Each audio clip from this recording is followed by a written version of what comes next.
Hi there, investigators. It's time to uncover the truth behind another case. The case of Lin family. Min Lin and Yun Lin's romance began in the late 1980s when they met at an Australian university. They both came from China and had moved to Australia to further their studies. Min had completed her bachelor's degree and was doing an internship, while Yun participated in a student exchange program. They met each other after meeting accidentally in the university hallway. After graduating, they got married and settled in North Epping, Sydney, where their love continued to grow into a strong, close-knit family. Min and Yun had their first child, Brenda Lin, in August 1994. She was mostly known as Brenda. Their son, Henry, was born in 1997, and their youngest child, Terry, was born in 2000. At the start of the 2000s, Min and Yun decided to start a business, opening a small newsroom.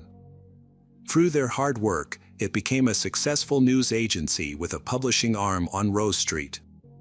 The Lin family's business success had brought them economic security. A spacious house, a luxury car, and good education for their children. Min had handled business affairs, while Yun had focused on taking care of their home and children. Neighbors had respected the Lin family for their hard work and kindness. As parents, Min and Yun had been appreciated for their care and love for their children. They had never quarreled, their children had been very obedient and close-knit. Brenda, the eldest daughter, had stood out for her beauty, good academic performance, and kindness towards animals. Henry and Terry, two sons, had been both active and loved sports, especially soccer. As the Lin family had settled into life in Australia and their assets had increased, they had begun bringing relatives from China to live with them. In the early 2000s, Min's parents had been the first to move to North Epping and had helped with childcare. A few years later, Yun's parents also moved to Sydney suburb, with Min and Yun buying them a small house. Yun's sister, Irene, came to live with the Lin family, assisting with household chores and the children.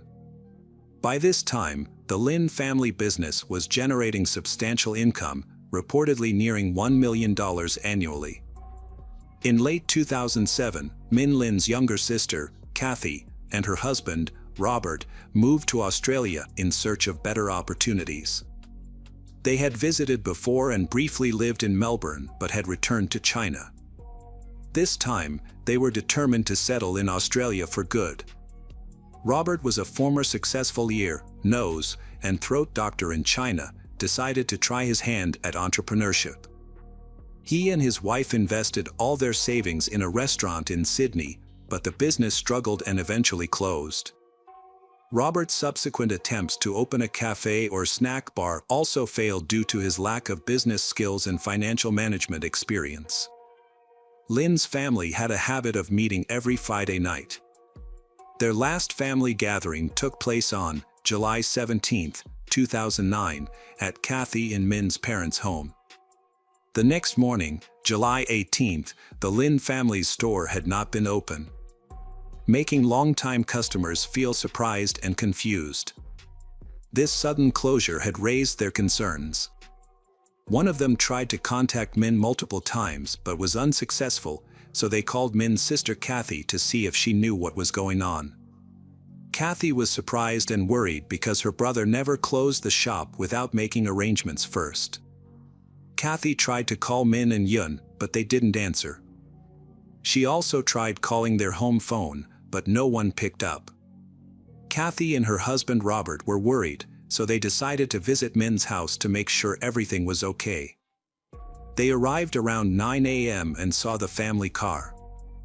They went to the house. The front door was unlocked, but there was no sign of Min or his family inside.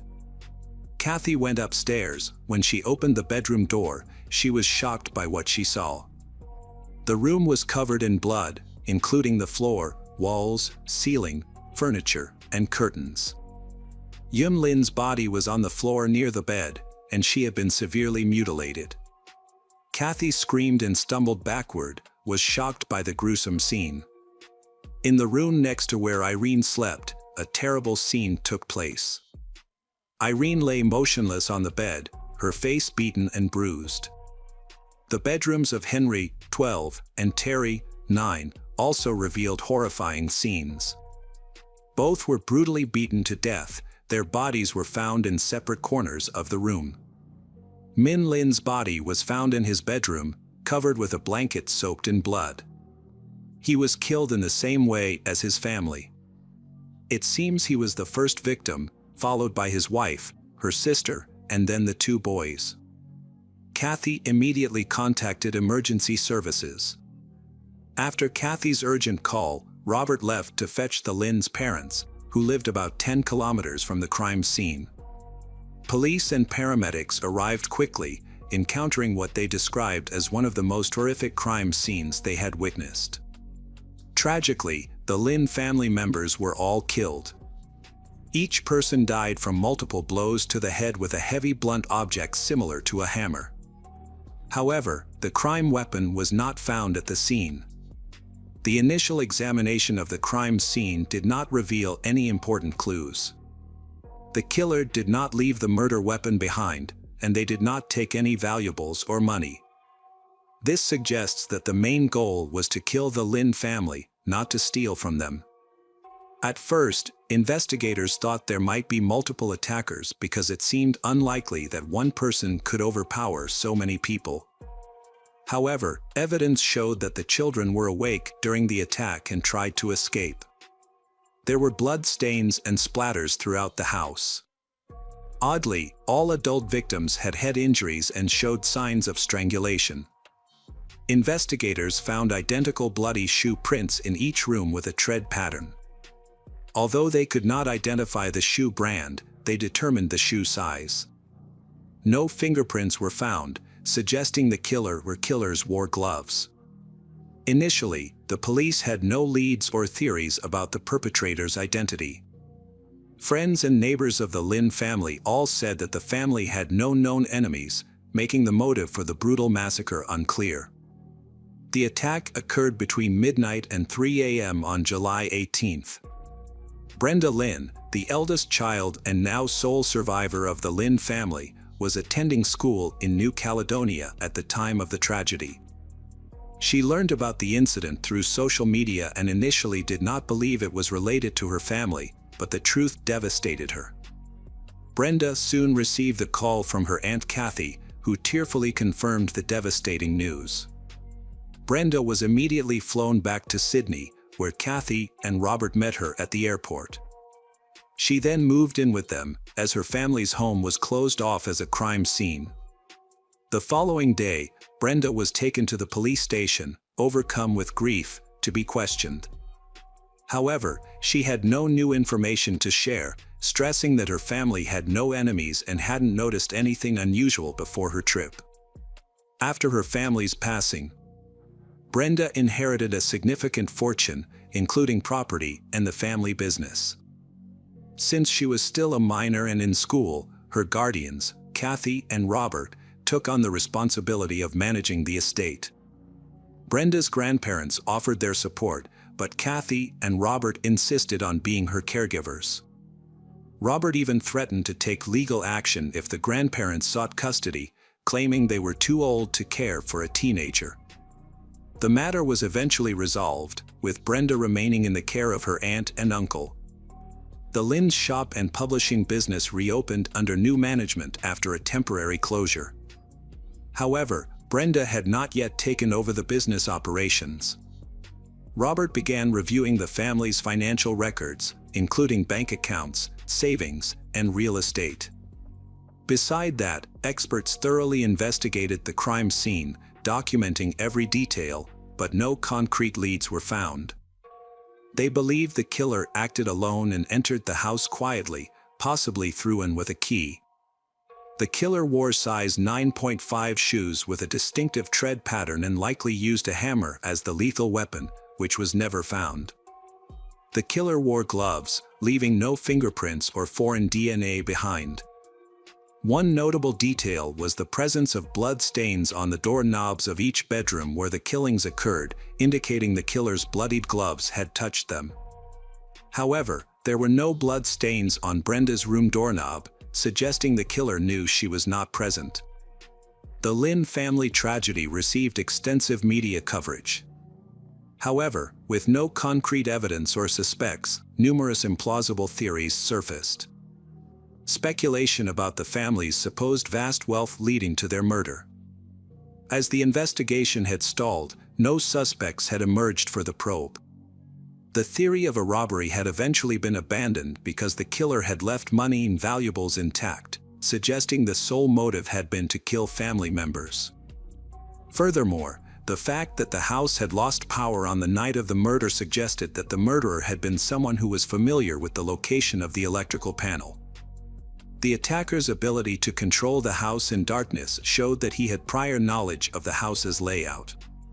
When reviewing the case, an investigator replayed Kathy's emergency call looking for missed clues.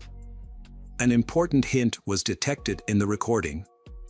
The recording captured Kathy's frantic attempts to explain the situation, her words interrupted by crying and sobbing. At the end of the call, Kathy mentioned her husband's name and talked to him in Cantonese. This piqued the investigators' interest, causing them to translate her words. The translation revealed that Kathy was pleading with Robert not to leave Kathy home alone. This was significant since Robert had left Kathy at the scene of the crime to pick up her parents, despite the potential danger. With 5 people brutally murdered and the killer possibly still inside, Robert's calm aroused suspicion, as if he already knew for certain that Kathy was safe. The police finally identified Robert as the main suspect. A crucial discovery was that Robert had a key to Min's house, which had been given to Robert shortly before the tragedy. However, Robert never mentioned this during questioning, and his wife Kathy was unaware that Min had given him the key. It was Brenda who unintentionally revealed this important information to investigators. Further investigation showed that Robert's claim of being a successful ear, nose, and throat doctor was false. Although he had a medical degree, he had never had a stable job in the field.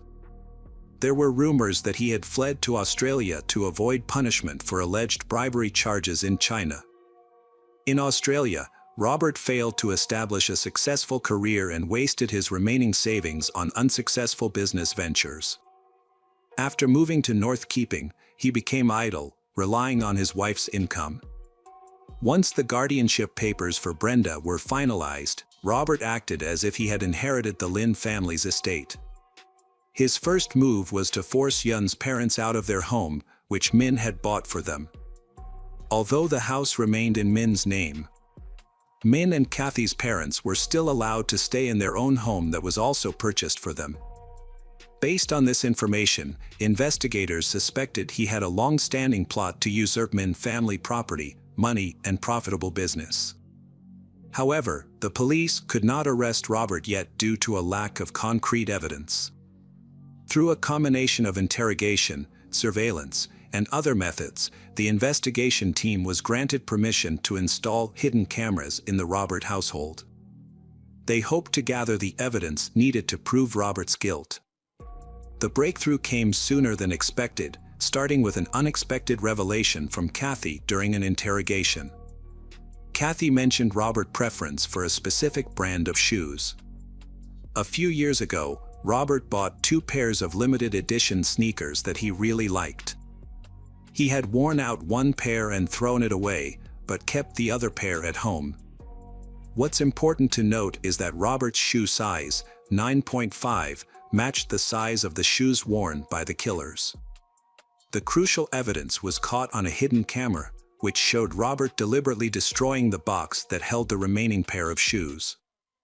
A search warrant was issued for Robert's home. During the search, police found a new pair of size 9.5 sneakers with the same pattern as the pattern collected at the crime scene. In the garage, they discovered a small bloodstain, which was later confirmed by a forensic examiner to be a bloodstain containing DNA from all 5 victims of the Lynn family, linking it to the crime scene. In May 2011, 2 years after the tragedy, Robert was officially arrested. He denied involvement, claiming the blood stains in his garage appeared after returning from Lynn's house following the tragedy. He also downplayed the importance of the sneakers, saying they were new and he threw away the old shoes. While in prison awaiting trial, Robert shared a cell with a number of informants whom the police had arranged. During a conversation, he confessed to carefully planning the crime and covering his tracks. He bought the weapon in a store without surveillance cameras and gave his wife tea so she wouldn't wake up while he was committing the crime. He removed the hammer, shoes, gloves, and clothes so police would never find them.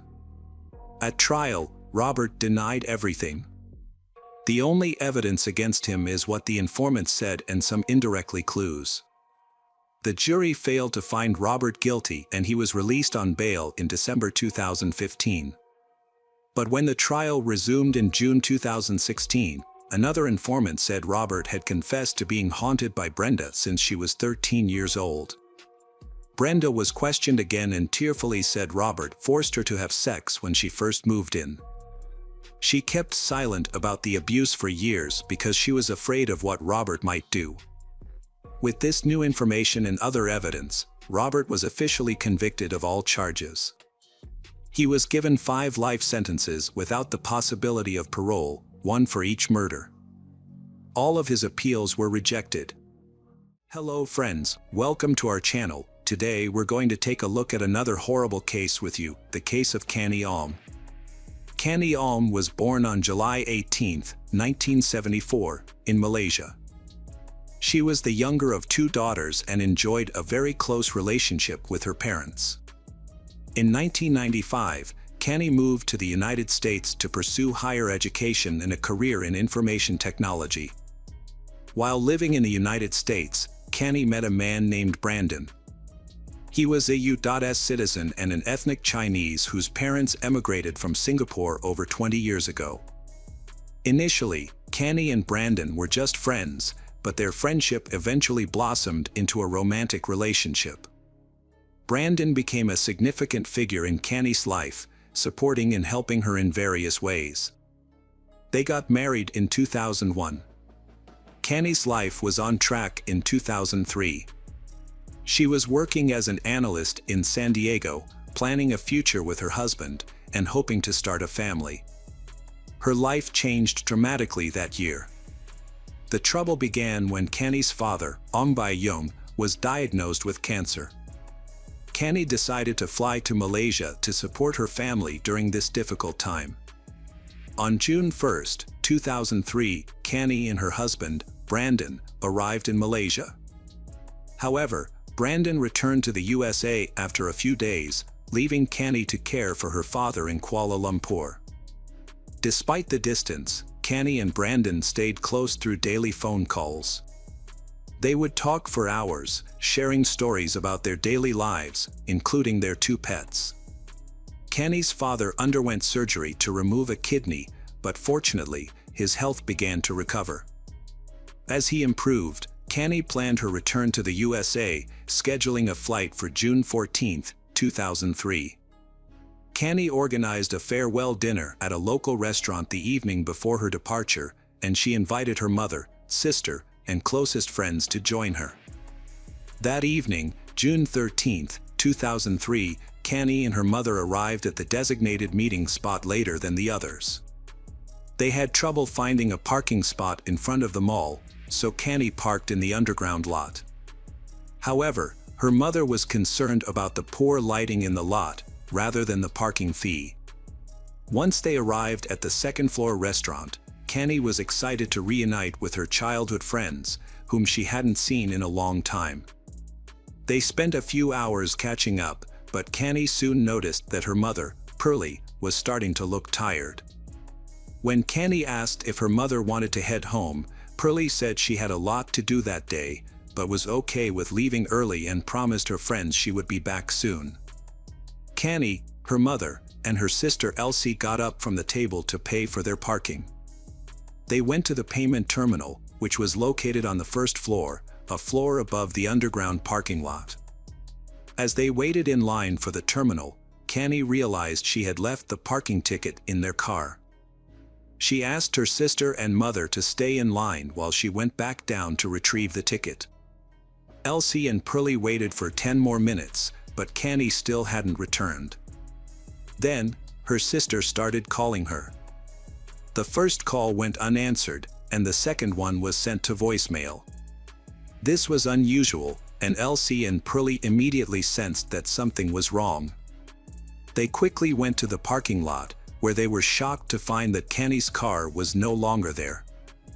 They searched the parking lot several times to make sure, and after confirming that the car was indeed gone, they realized that Canny must have disappeared along with it. Pearlie was certain that something had happened to her daughter, as Canny would never leave without saying anything. Although the parking lot was poorly lit, it had surveillance cameras that might provide some clues about what had happened. The mall security initially refused to show Canny's relatives the footage, but relented after her mother begged for their help.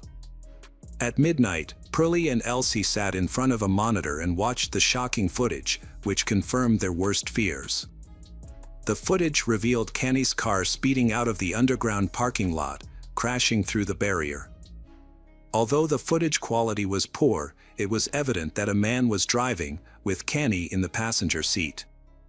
Her body was positioned as if she was trying to distance herself from the driver, leaning against the door. Upon seeing the footage, Pearlie immediately filed a disappearance and kidnapping report at a police station. The police launched an investigation, while Canny's family and friends drove around Kuala Lumpur, desperately searching for her purple Proton tiara. Meanwhile, Brandon, Canny's husband, began to feel a sense of unease. He tried calling his wife multiple times, but she didn't answer. He then contacted her mother, who informed him about the events that had transpired. The news of Canny's disappearance left Brandon in shock. Pearlie could hear him sobbing over the phone.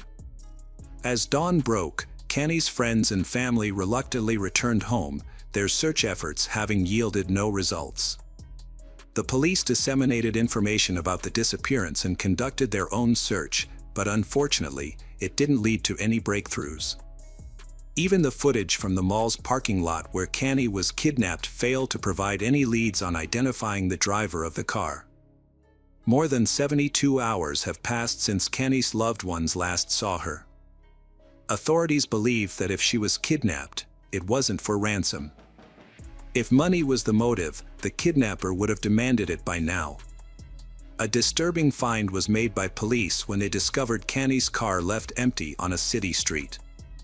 The front right tire was severely damaged, indicating it had been driven on while flat for some time, causing it to shred. In the back of the car, a large red stain was found on the passenger seat.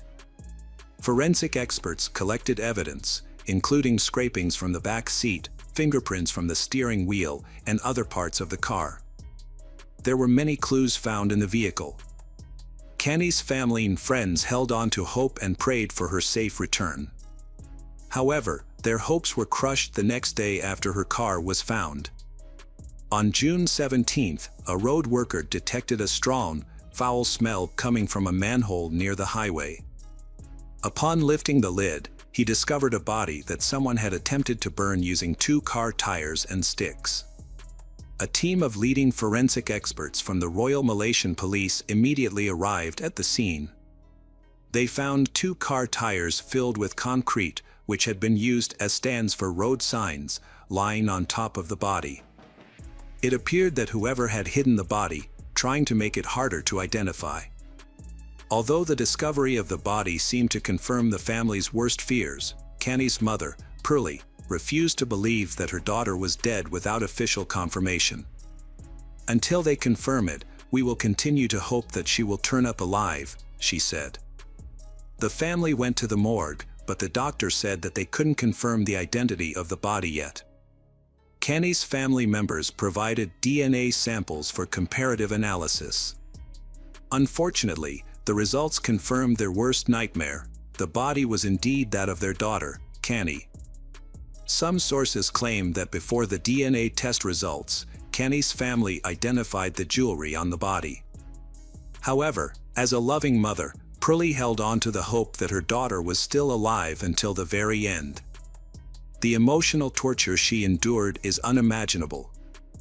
The autopsy revealed that Canny had 2 stab wounds to her abdomen, and a medical forensics expert found signs of strangulation. A cloth was tied around her neck in multiple knots, and semen was found inside her body, which served as a source of DNA. A few days after the body was discovered, an incident raised questions about the work of police. An undercover policeman, Subramaniam Ravichandran, reported to his superiors that on the night of Canny's disappearance, he was on duty with his partner, patrolling the streets of Kuala Lumpur at night on their motorcycles. Both officers were dressed in civilian clothes. They noticed a car parked incorrectly, taking up half the road, and stopped to investigate if anyone was inside. Ravichandran approached the driver's door and saw a man behind the wheel with a woman in the passenger seat. He knocked on the window, and when the man lowered it partially, Ravichandran displayed his police ID and asked what they were doing. The driver replied they were just chatting and not doing anything illegal. Ravichandran then requested to see their IDs. As the driver handed over the documents, she in the passenger seat made unusual hand gestures, seemingly asking for help, but stopped whenever her assumed boyfriend looked at her. Noticing this, Ravichandran asked the driver to step out of the car. However, the driver responded aggressively, claiming Ravichandran was not a police officer but a thief. He then raised the window and reached for the ignition. Realizing the car might drive off, Ravichandran drew his pistol and shot the right front wheel. Despite this, the car sped away.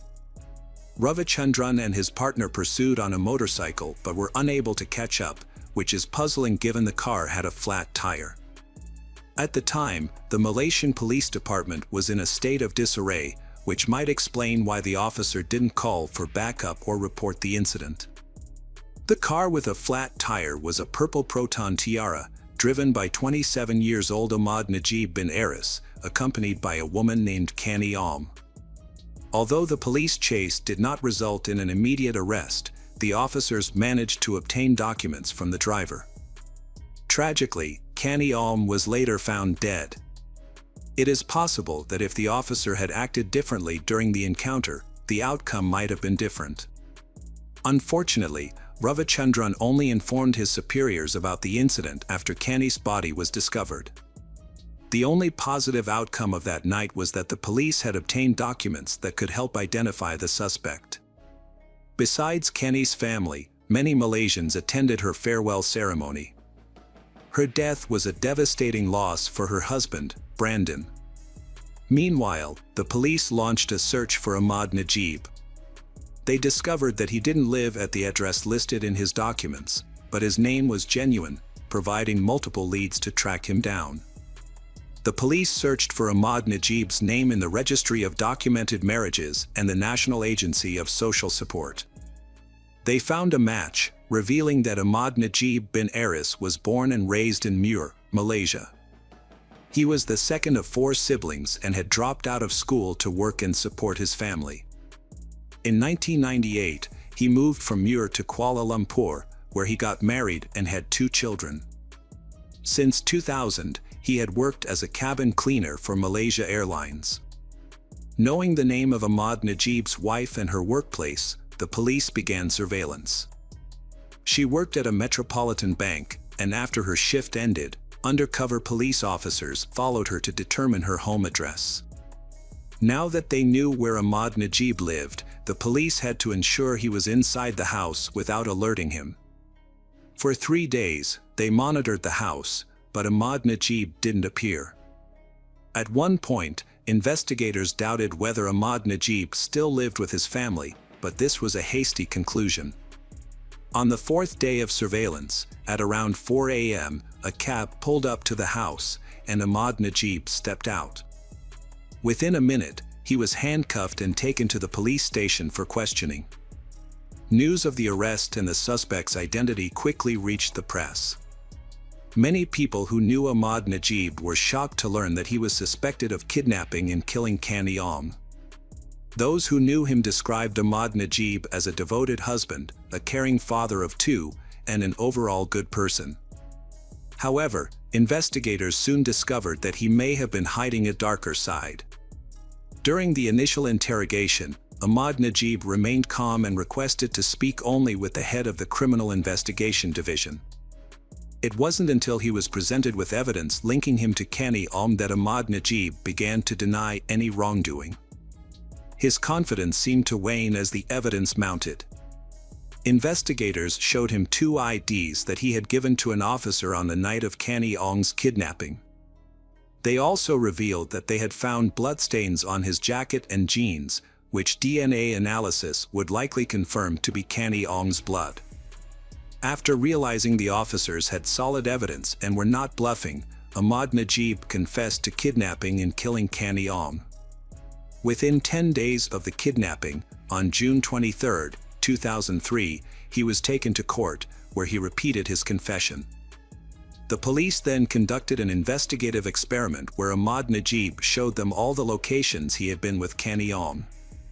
He provided a detailed account of how he forced her to be intimate with him multiple times, how he took her life, and how he attempted to dispose of her body. Evidence supporting his statements was found at all the locations he led the police to.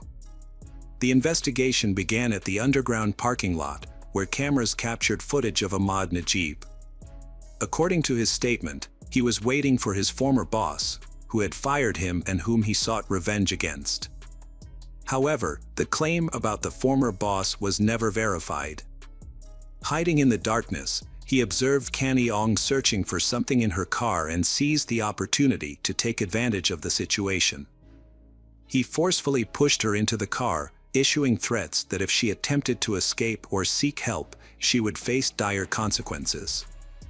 Overwhelmed, Kani Ong became disoriented and obediently followed his instructions.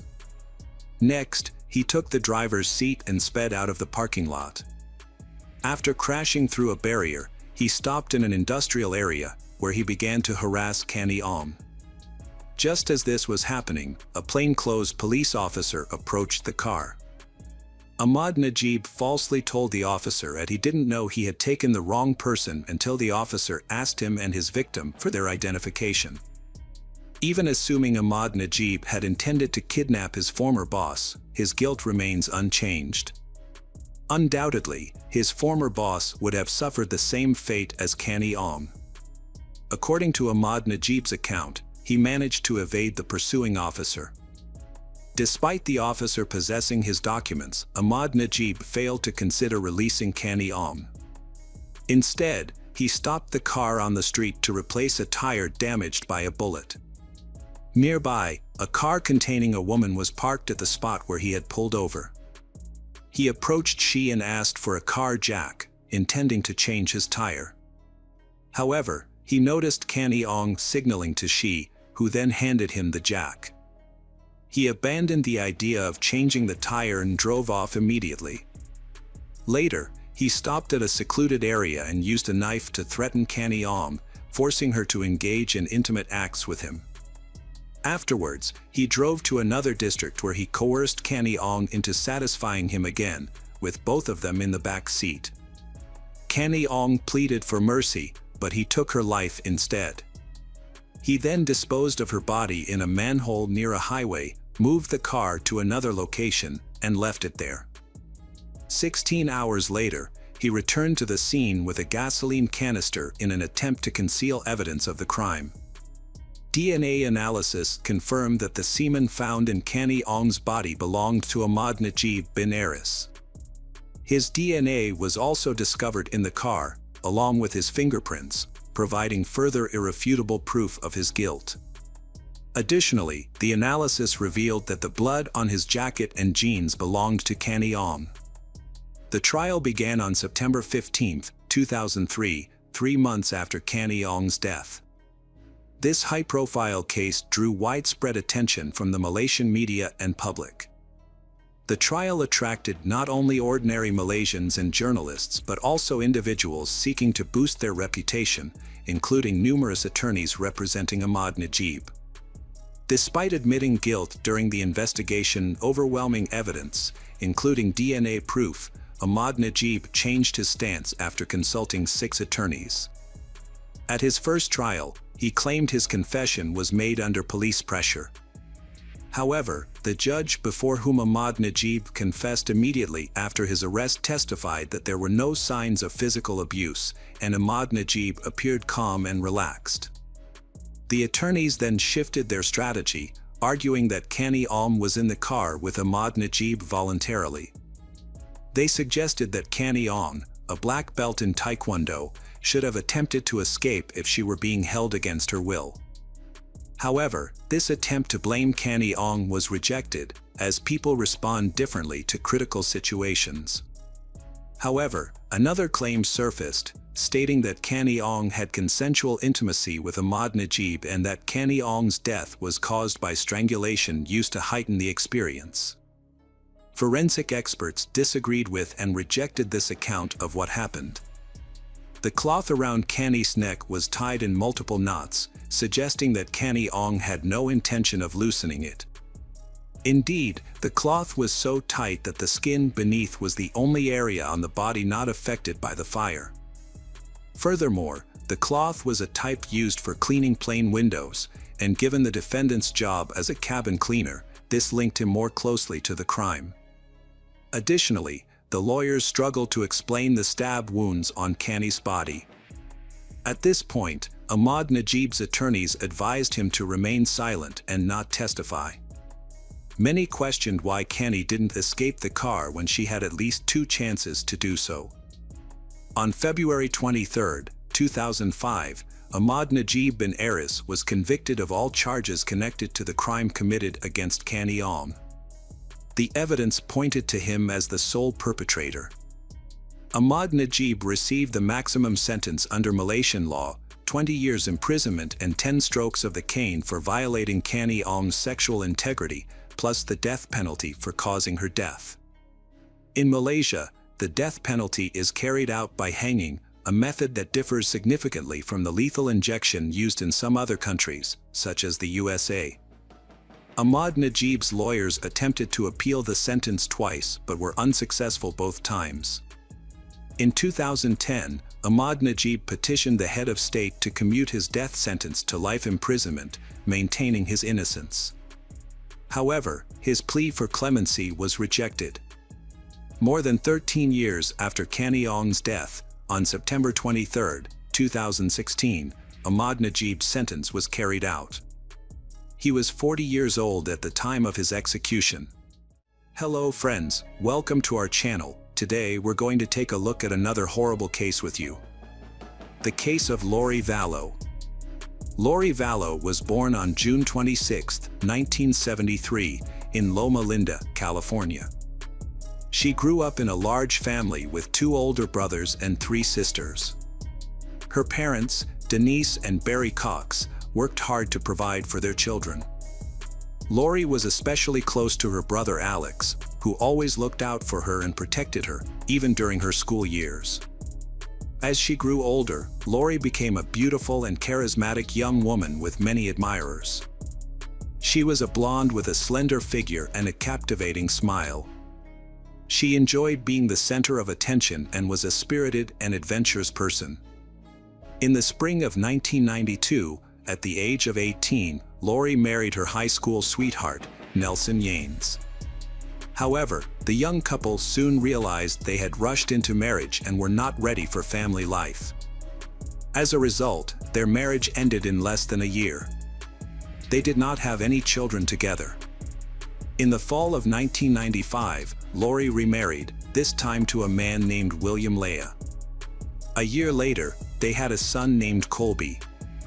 However, their marriage ended in 1998, just 2 years later. Lori retained custody of her son. In 2001, Lori married Joseph Anthony Ryan, who adopted her son from a previous marriage the following year. They also had a daughter, Tylee. However, this marriage ended in 2005. Shortly after, Joseph visited their children and got into an altercation with Lori's brother, Alex. Alex claimed he was defending Lori's honor, as Joseph had insulted her. As a result, Lori was fined and received a short prison sentence. After her divorce, Lori met Charles Anthony Vallow and married him in February 2006. Charles was 17 years older than Lori, but this significant age difference didn't pose a problem for they. Charles had 2 teenage sons, Zachary and Nicholas, from previous relationships. The family initially lived in Nevada, where Lori's children from previous marriages resided, while Charles's sons visited during holidays or weekends. Charles owned a small business that provided a stable income to support the family. Lori did not work, but Charles never criticized her for it. In 2014, they officially adopted Charles's grandnephew, Joshua Jackson Vallow, also known as JJ, who had autism. The family was able to provide JJ with the expensive therapy he needed. By the end of 2014, the family decided to move to the Hawaiian Islands. By this time, Colby and Charles's older children were living on their own, so the Vallow family moved to the island with just the 4 of them, Lori, Charles, Tylee, and JJ. They settled in a popular tourist area and decided to open a beach bar, specializing in fresh juices, smoothies, and non-alcoholic cocktails. Despite their efforts and Charles's experience in trade, the business struggled to compete and ultimately failed. Around this time, Lori developed an interest in spiritual literature and became particularly drawn to a series of books called Standing in Holy Places by Chad Daybell. She was deeply captivated by his views and ideas, becoming almost obsessed with his writings, and began reading his books daily. In 2016, Lori Vallow and her family were forced to leave Hawaii and relocate to the mainland, eventually settling in Arizona. While her husband Charles worked hard to provide for the family, Lori became increasingly obsessed with her faith, drifting away from reality. 2 years later, in October 2018, Lori and her friend Melanie attended a seminar called Preparing People for the Second Coming of Christ in a nearby town, led by Chad Daybell. Lori was a huge fan of Daybell and was thrilled to meet him in person. She sat in the front row, captivated by his words, and caught his attention. After the event, Daybell engaged with his followers, and Lori stayed behind to talk to him. She was drawn to him and asked if she could touch his hand. Daybell, looking into her eyes, told her that they had been husband and wife in 7 past lives. Chad and Lori started communicating regularly a few weeks after exchanging contact information. When Lori's husband traveled to Nevada for work, Lori invited Chad to host a gathering at her home, which drew around a dozen people. They discussed God and the Judgment Day. Lori and Chad began working together to prepare people for what they believed would be a catastrophic judgment. They started producing podcasts, leading sermons, and writing articles on the topic. As Lori became more engrossed in her newfound faith, she began to detach from reality and her family. Charles didn't immediately realize the full extent of the change, believing it to be a passing phase that would soon go away. However, by the time Charles realized the severity of the situation, it was too late. Lori's beliefs became increasingly extreme, and she started talking about battling dark spirits and zombies. She claimed that God had chosen her for a special mission to destroy these evil entities. Charles's efforts to bring his wife back to reality were unsuccessful, and she started to view him as a malevolent entity that needed to be eliminated. By the end of 2018, the marriage between Lori and Charles was on the verge of collapse. In February 2019, while Charles was away on a week-long business trip, Lori changed the locks on their shared home. When Charles returned, he found himself locked out of his own house, his personal car and family truck were missing, and a significant amount of $35,000 had been withdrawn from his account. Charles tried to enter the house, calling out for his wife, but Lori, in a frantic state, rushed outside, shouting threats and curses. She claimed that her husband's soul had long been dead, and his body was possessed by a demon, repeatedly saying, "I don't know who you are and what you've done with my husband." Charles immediately went to the police station to report Lori for stealing from him, blocking access to his home and children, and threatening him with physical harm. As a result, a protective order was issued, which prohibited Lori from approaching him. During the police interview, Charles expressed concerns about Lori's extreme religious behavior, her claims that the world was ending soon, and her tendency to label people as either good or evil. Although the officers seemed skeptical and even made fun of Charles, they still issued the protective order. The next day, Charles filed for divorce and changed the beneficiary of his $1 million life insurance policy from Lori to his mother and sister. According to his lawyer, Charles was worried about the well-being of his son JJ, who needed special care. He trusted that his mother and sister would manage the insurance payout responsibly and take care of JJ if anything happened to him.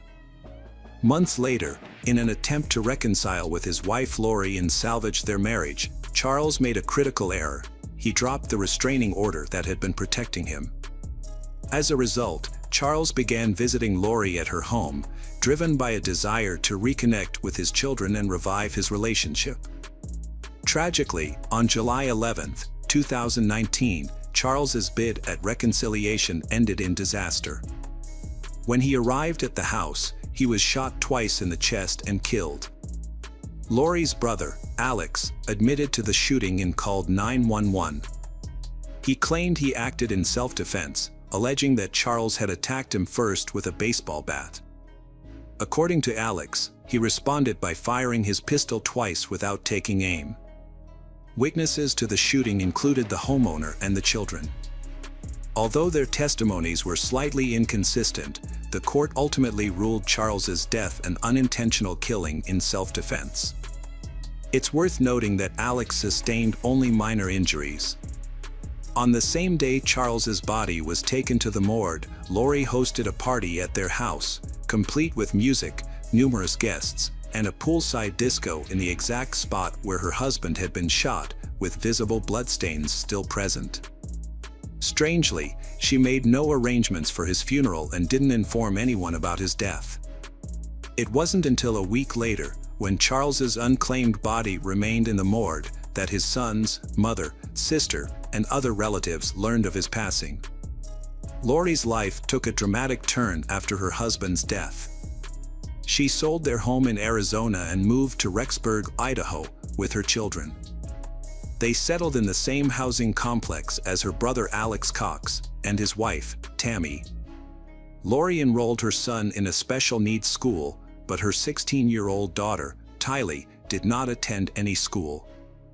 As a result, many neighbors were unaware that Lori even had a second child, as Tylee was rarely seen outside. Around the same time, Lori made a disturbing comment about her daughter, referring to her as a dark entity in a phone conversation with a friend. On September 8, 2019, Lori, her children, and her brother Alex went on a trip to Yellowstone Park, where they met up with Chad. Several photos from the trip show Tylee, but after that day, she was never seen again.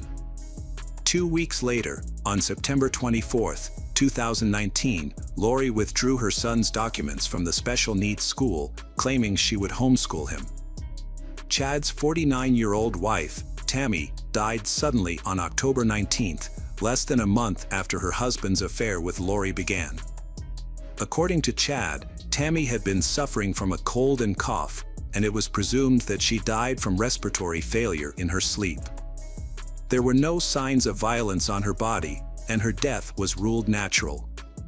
However, Chad refused to allow an autopsy to determine the cause of death, a decision that raised no suspicions at the time. Following Tammy's passing, Chad received approximately $500,000 in insurance payouts. 2 weeks after Tammy's death, Chad and Lori traveled to the Hawaiian Islands, where they got married in a beachside ceremony. This news came as a shock to Chad's children, who were still grieving the loss of their mother and struggled to understand their father's actions. After returning to Arizona, They lived together and misled others by claiming that Lori's children were staying with relatives or that she didn't have any children at all. They also rented a storage unit and moved the children's belongings there, essentially erasing them from their home. On December 12, 2019, approximately 1 month later, Alex unexpectedly died at his home, appearing to have suffered a heart attack. At his family's request, no autopsy was performed, and his death was attributed to natural causes. As time went on, more and more people began inquiring about the whereabouts of Lori's children. She skillfully deceived her neighbors and acquaintances with lies, but it was more challenging to convince her relatives. Colby, Lori's eldest son, who had lost touch with his mother after moving away, made an effort to reconnect with his younger sister. However, Lori initially pretended to be her daughter, Tylee, when Colby contacted her. He soon became suspicious that something was amiss. Meanwhile, Charles Vallow's relatives were concerned about the welfare of his grandchild, JJ, and repeatedly requested to visit or contact him. Lori consistently denied or made up excuses to prevent them from seeing the boy. The situation escalated when JJ's grandmother reported his disappearance to the police. Colby also approached the authorities to help locate his younger sister. When police officers visited Lori's home to speak with the children, she lied about their whereabouts, claiming they were visiting relatives. After this information proved false, the police gave Lori an ultimatum. She had a week to appear at the police station with the children. Instead, she and her husband fled to Hawaii. On February 20, 2020, Lori was arrested on the island of Kauai and taken back to Arizona. A search of Lori and Chad's home was conducted, but no signs of the missing children, Tylee and JJ, were found. Initially, Chad had defended Lori, claiming she didn't have any children, but now he was also under suspicion. It wasn't until June 9 that police discovered human remains buried in their backyard. Forensic analysis confirmed that the bodies were those of Ty and JJ. Further investigation led to the exhumation of the bodies of Tammy Daybell and Alex Cox to determine the true causes of their deaths. Toxicology reports revealed the presence of chemicals that could induce heart failure, suggesting that their deaths were not natural. Lori and Chad's trial began in January 2021. They faced charges of conspiracy, first-degree criminal acts, grand theft, deceit, and insurance fraud. Additionally, the circumstances surrounding Charles Vallow's death were reclassified from self-defense to premeditated murder. In court, witnesses testified that Lori referred to her children as dark entities and claimed she wanted to save their souls. There were allegations that the deaths of Tylee and JJ may have been ritualistic in nature. Notably, Tylee's body was partially burned, and Chad had previously sent Lori an email categorizing people, including Tylee, as having dark spirits. Lori and her husband, Chad, were both facing the possibility of capital punishment due to the severity of the charges against them. However, in May 2021, Lori's defense team successfully argued that she was incompetent to stand trial, bringing the proceedings to a halt. Meanwhile, all 5 of Chad's adult children maintained that their father was innocent and had been framed by Lori and her co-conspirator. After receiving treatment at a psychiatric facility, Lori was deemed fit to stand trial again in 2022. In March 2023, the judge ruled that capital punishment would not be an option for Lori, a decision that the prosecution is still trying to appeal. Lori was ultimately sentenced to life imprisonment without the possibility of parole in July 2023. Chad's trial is ongoing, and he still faces the possibility of capital punishment. Hello friends, welcome to our channel. Today we're going to take a look at another horrible case with you. The case of Jorge Cortez. Jorge Humberto Martinez Cortez was born on January 5, 1978, in Mexico City. He kept his childhood and teenage years private, only sharing that he often clashed with his mother, who cared deeply for him, and his father, who rarely intervened in their arguments. Jorge's strained family relationships likely contributed to his emotional isolation and the development of his aggressive and unstable personality. To escape his difficult home life, Jorge left at a young age and embarked on a journey across Mexico, taking on temporary jobs to support himself. He worked as a waiter in various bars in Mexico City, including those in the Rosa and Cona districts, and also relied on tips from tourists in the popular Villa Du and Cuac districts, known for their extensive infrastructure and diverse entertainment options. Jorge's life of crime began in this place. In 2010, he was arrested for theft and given a 4-year prison sentence. However, because it was his first offense, the judge decided to release him on bail. At the time, no one suspected that this decision would set free a man who would later become one of Mexico's most notorious criminals. After his release, Jorge met a girl named Adriana and fell in love. Initially, he treated her with kindness and attention, but as their relationship deepened, his behavior became increasingly violent. Adriana soon found herself a victim of his physical abuse. Exhausted by his cruelty, she decided to end the relationship, but Jorge refused to accept her decision. One night, Jorge violently attacked Adriana, dragging her down the stairs by her hair and breaking her nose. He beat her so severely that she lost consciousness. When she came to, she saw Jorge holding a lighter and threatening to kill them both if she didn't stay with him. Despite his threats, Adriana continued to resist, which further enraged Jorge. He attempted to strangle her by grabbing her neck with both hands. However, Adriana managed to break free, grabbed a hammer, and began fighting back. She was able to force Jorge out of the apartment and ultimately out of her life for good. This violent confrontation occurred in 2011, and although Adriana reported the incident to the police, Jorge was released on bail and avoided punishment. In hindsight, Adriana's escape from Jorge that night saved her from a potentially deadly situation. Jorge would go on to take the lives of multiple women in the future. After meeting Jorge, 18-year-old Yang Kiang Marie became his new victim. Yang was a Korean girl who was very close to her mother, Monica, and her sisters, particularly Anna. Anna was a lively and athletic young woman who balanced her studies in psychology with a part-time job at a restaurant. Yang met Jorge at one of the bars where he worked, and they were immediately drawn to each other. After a brief courtship, they started dating, but their relationship was marked by violence. Despite their frequent arguments, they stayed together. When Yang turned 19, she decided to declare her independence from her family and move to the city with Jorge. However, this change only made their problems worse. Jorge's behavior became increasingly controlling and abusive. He constantly monitored Yang's activities, calling her every hour at work and restricting her interactions with friends. As a result, Yang felt trapped and realized she was a victim of domestic violence. However, she hid the truth from others, including her family, to avoid causing them concern.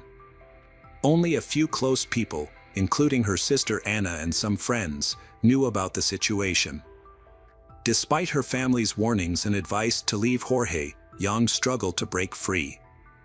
She attempted to leave him multiple times but always returned, held back by her own fears and vulnerabilities. During this time, Yang underwent a significant transformation, changing from a happy and lively person to someone who was depressed and willing to do anything to please Jorge. The relationship continued to deteriorate, becoming increasingly toxic and damaging to Yang's well-being. Yang's relationship with Jorge was marked by violent outbursts. On one occasion, Jorge refused to let Yang into their apartment when she came home late. On another, he locked her inside, set her clothes on fire, and chased her around the room in a fit of rage. In August 2014, their arguments escalated, and Yang decided to leave Jorge and move in with her parents. A friend encouraged her to report Jorge to the police and end the abuse. Although Yang initially agreed, she eventually returned to Jorge and they continued living together. Tragically, Yang's life was cut short. On September 21st, her body was discovered in their apartment, bearing signs of severe bruising. Jorge claimed to have found Yang hanging in the bedroom, stating that he had left her sleeping at noon the previous day, September 20th, after she had worked a shift at the bar. Jorge claimed that he returned home on the morning of September 21st to find Yang deceased. He immediately contacted the police and notified Yang's family of the tragic event. The news of Yang's death was devastating to her family, prompting Monica and Anna to rush to the scene. Upon arrival, they found police officers and forensic experts already at the apartment, carefully removing Yang's body from the bed. Jorge stated that when he saw his deceased wife, he became frantic and attempted to assist her. A police officer explained to the family that an investigation was ongoing and they needed to stay outside the house to protect potential evidence. As they watched, Yang's body, covered with a sheet, was carried out of the house. The police also informed them that the initial evidence suggested Yang's death was a suicide, a conclusion supported by the position of the body in Jorge's account, which the police believed to be truthful. However, Yang's family was skeptical and struggled to accept this explanation, finding it hard to believe that she would take her own life. When the family arrived to identify the body and prepare the necessary documents, they were surprised to find that the examination protocol was almost complete. The death certificate stated that Yang had died from strangulation by hanging. However, when the relatives were allowed to view the body, they noticed bruises on Yang's legs that seemed suspicious. Jorge attempted to explain the bruises by saying that the body had slipped from his hands and fallen to the floor when he tried to move it from the bed. Monica was not convinced by Jorge's explanation and suspected that something was not quite right. Investigations revealed more about Yang's tumultuous relationship with Jorge, fueling suspicion that her death might not be the suicide police claimed. During police testimony, friends described constant fighting between they, revealing Jorge's history of jealousy and aggression. His behavior extended to frequent phone calls to Yang's workplace, indicating a pattern of controlling behavior. Yang's sister Anna noted that a few months before the tragedy, her behavior dramatically shifted. Anna added that she started distancing herself from the family once the relationship with Jorge started. This prompted concern within the family. Despite growing concerns about Jorge's unstable behavior and doubts about the official explanation, the police were quick to dismiss theories and rushed to close the case. Experts at the Katok morgue recommended cremating Yang's body, which meant that further forensic investigation would not be possible. Yang's mother was deeply suspicious of Jorge's involvement in her daughter's death, but she eventually agreed to the cremation due to pressure from her family, thereby giving up the chance to gather evidence to support her suspicions. Jorge did not attend the funeral, but he got a tattoo of a broken heart, supposedly to show his grief. However, he also cut off all contact with Yang's family. Yang's death had a devastating impact on her family, especially her mother, Monica. The overwhelming pain of losing her daughter, combined with feelings of loneliness and despair, led Monica to develop an addiction to alcohol and smoking. Monica was devastated when her daughter Yang passed away suddenly. Despite her overwhelming grief, Monica refused to accept the initial explanation of Yang's death, finding it contradictory to her daughter's outgoing and life-loving nature. Unsettled by details like the bruises on Yang's body and the lack of evidence supporting the claimed manner of death, Monica's instincts told her there was more to the story. To get answers, Monica launched her own investigation into the case. Monica acquired security footage from her daughter's home, revealing her son-in-law Jorge was the last person to see Yang alive. With the help of a private attorney and forensic pathologist, Monica reviewed Yang's final days. An unexpected development led to a shocking explanation, revealing a deeply seated scandal and a misclassified homicide. Monica's determination uncovered hidden details, ultimately revealing the truth behind Yang's death. The detective completely rejected the initial account of Yang's death, presenting conclusive evidence that proved she was murdered. Further investigation revealed several discrepancies with the original autopsy. There were no signs of hanging on Yang's body, but her neck showed signs of strangulation, and a scarf had been used to make it appear as though she had hanged herself. Bruises on her hands and fingernails suggested she had tried to fight back. The medical examiner confirmed that any competent expert would have reached the same conclusion. This raises serious questions. Why did the police ignore these facts, and why did the family receive a false report about their daughter's death? Monica's relentless pursuit of truth led her to conduct a 7-month investigation, uncovering a series of disturbing failures and incompetence by law enforcement agencies. Her research revealed that Yang had previously reported violence by Jorge to the police, but her cries for help were ignored. Monica also discovered that Jorge had ties to his father and the staff handling the case, which, combined with the severity of Yang's injuries and the apparent negligence of the authorities, compelled her to take decisive action. Monica appealed to the prosecutor's office, seeking a review of the case and justice for Jorge, the main suspect. However, she was met with neglect and cynicism instead of support. A prosecutor even questioned her competence, suggesting she should focus on being a housewife and seek psychological help rather than pursuing justice. Undeterred, Monica continued her investigation, driven by her love for her child and her desire for truth. Her perseverance ultimately paid off. Jorge committed another murder in 2016, a devastating end to Yang's story. This event began a new chapter in Campira's life. She met Jorge online, where he hid his dark nature behind a charming facade. Unaware of his past, she was drawn to his friendly, sociable personality, and they soon developed a romantic relationship. Campira's close friends discovered her new relationship when she posted a photo of herself and her boyfriend on social media, beaming with happiness. For several weeks, their romance seemed perfect. As 2016 drew to a close, Campira's mother, Margarita, met Jorge for the first time on December 28. Campira, Jorge, and her children then traveled to Acapulco to spend the New Year's holidays with her parents. However, Jorge later convinced Campira to extend their stay, and she asked her mother to watch the children for a few more days. Margarita agreed, unaware of the tragedy that was about to unfold. 3 days later, Campira was found dead. The last time Margarita had spoken to her daughter was on December 30th. When Margarita tried to call Campira on New Year's Eve, she was met with silence. Campira always answered her phone or returned calls promptly, so Margarita's anxiety grew with each passing minute. As the hours ticked by, Campira's unusual silence and lack of online activity only heightened Margarita's concerns.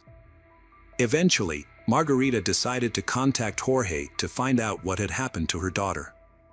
Jorge attempted to alleviate Margarita's concerns by downplaying the argument and Campira departure to celebrate the new year with friends. However, Margarita remained unconvinced and asked a family friend to check on Campira. When the friend arrived at Campira's house, Jorge told him that Campira was asleep and unable to meet with him. Margarita's suspicions grew, and she sensed that Jorge was hiding something. On December 31st, between 5 o'clock and 8 p.m., Jorge committed a heinous crime. He brutally murdered Campira by strangling her after beating her severely with an unknown object, leaving multiple injuries on her face and body.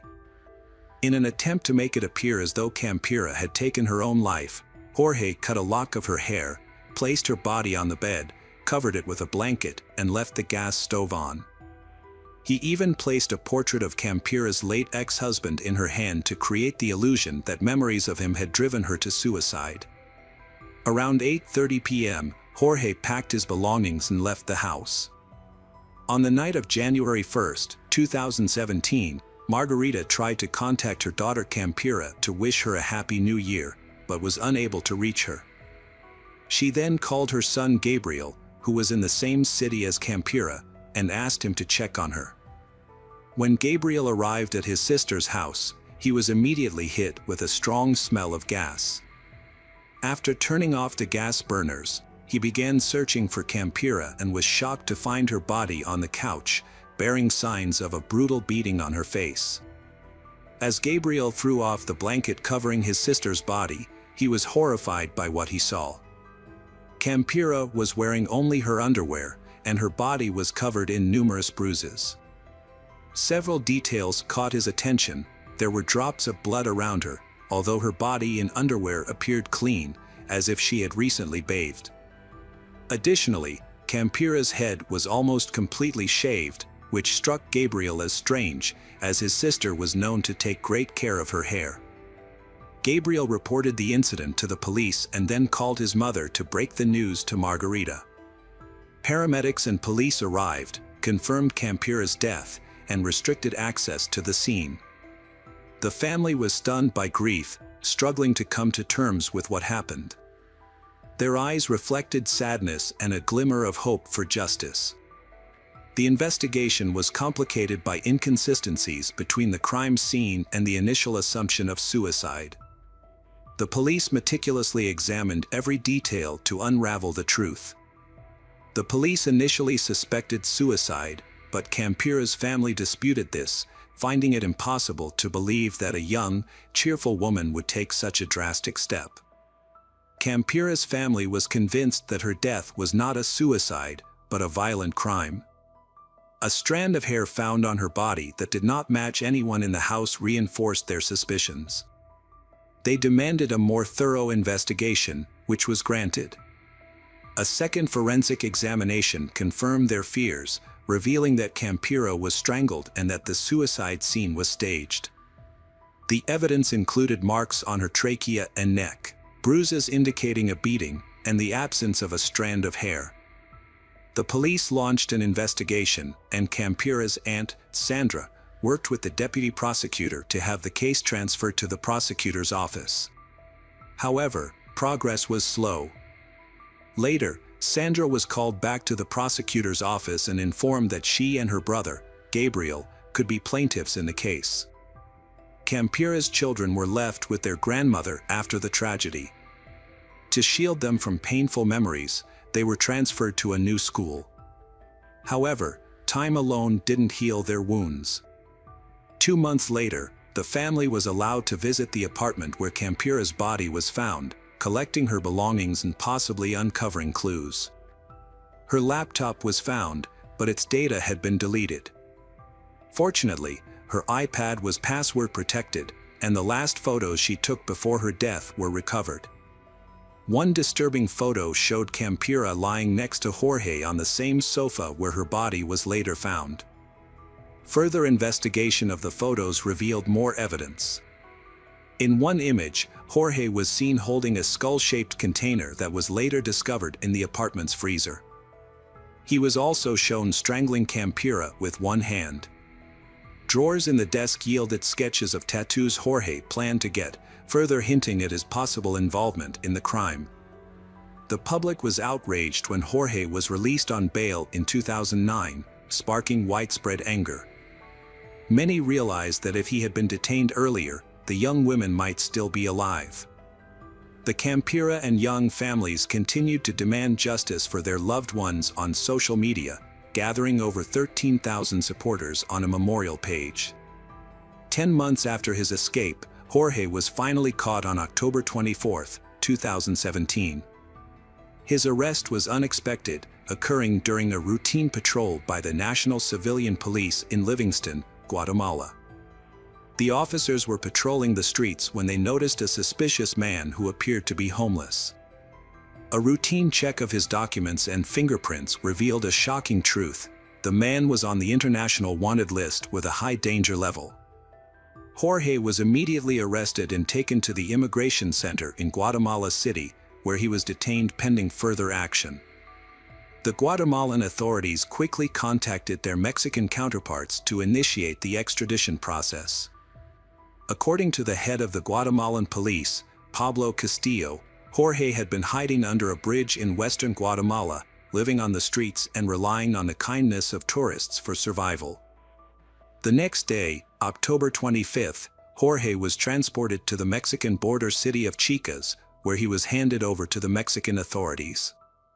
After crossing the border, Jorge was taken to Mexico City, marking the successful completion of the extradition process and the delivery of justice. Jorge appeared in court to face charges for his alleged crimes. A reporter managed to ask him a few questions, but Jorge responded with a complete denial of any wrongdoing, claiming he was unaware of the charges against him. This was despite being taken to court on October 26th for a preventive measure, specifically for the murder of Campura. During the trial, the prosecution presented strong evidence of Jorge's involvement in the crime. The investigation revealed that Jorge had brutally beaten the victim with an unknown object before strangling her to death. The prosecutor classified the crime as a feminicide, made worse by the fact that Jorge had a romantic relationship with the victim. The prosecutor also pointed out that Jorge had a prior conviction for theft and was possibly involved in the death of another ex-girlfriend, Jan. Despite the overwhelming evidence and arguments against Jorge, his lawyer proposed an alternative explanation that Jorge was mentally unstable and needed a psychological evaluation. This move came as the community awaited justice, expecting a suitable punishment for the perpetrator. After thoroughly examining the evidence, witness testimonies, and arguments, the judge turned his attention to Jorge and his lawyer. He asked how long it would take to complete the psychological evaluation. Following a consultation, Jorge's lawyer agreed that Jorge would attend all subsequent court hearings. Upon reviewing all materials and considering both sides, the judge rendered a verdict. There was sufficient evidence from the prosecutor to hold Jorge accountable for his crimes.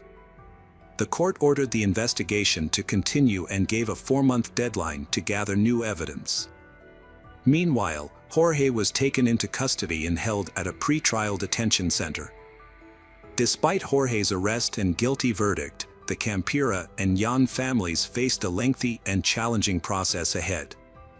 In August 2019, an oral hearing was held in Jorge's case. His lawyer asked the court to disregard the videos that showed Jorge entering and leaving Campura's house on the day she was murdered. They claimed that these videos were incomplete, taken from a 30-hour recording at the crime scene, and could not be used to prove Jorge's guilt. The videos had been given to the victim's family by a neighbor who recorded them. The family then passed them on to the police, who brought only partial recordings to court. The police had lost the original disc. Jorge's lawyer alleged that the Mexico City prosecutor's office had concealed this information, which only came to light on the day of the hearing. The defense lawyer argued that the materials used to obtain the arrest warrant were unlawful. Specifically, the lawyer claimed that a key video was given to the Campura family rather than the judicial authorities, and therefore could not be used as evidence. Despite this, the supervisory judge rejected the defense's petition after considering the prosecution's arguments and the testimony of Campura's friends and neighbors. Additionally, the court considered 2 witness statements, but did not accept them as evidence. The case proceeded, and Jorge was allowed to appeal the decision and present the same arguments again. Meanwhile, the Young family was dealing with their own separate case. A ban on violence against women was established in Mexico City, thanks in part to advocacy from several groups, including the Mexican Institute of Human Rights and Democracy and the Center for Justice. This new decree was influenced by multiple high-profile crimes, including the murder of Jan.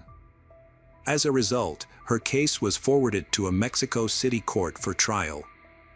Nearly 7 years after Yang's murder, charges were formally brought against her suspected killer, Jorge, in May 2021. Shortly thereafter, a judge ordered his arrest for his role in her murder. Despite these developments, Jorge's defense team was able to significantly slow down the investigation and prosecution. 9 years after Yang's death, Jorge Humberto Martinez Cortez was sentenced to 52 years and 6 months in prison in November 2023 for taking Yang's life. While the Young family has finally received justice, Campira's family still faces a lengthy process. A trial had been scheduled for April 2022 at the detention center where Jorge was being held. Activists were resolute that this time the perpetrator would not evade accountability. Jorge's lawyers have successfully delayed the hearing once again, which was set to take place on January 29, 2024. Over 50 witnesses were expected to be called to testify, but for now, there is no update on the status of the hearing in the media. Jorge's family remains hopeful that he will eventually be held accountable for his actions. While nothing can bring Campira back, they seek justice and want to ensure that her death does not go unpunished. Hello friends, welcome to our channel. Today we're going to take a look at another horrible case with you, the case of Abril Perez Sagayan. Abril Perez Sagayan was born in 1971 in Monterrey, Nuevo León, Mexico.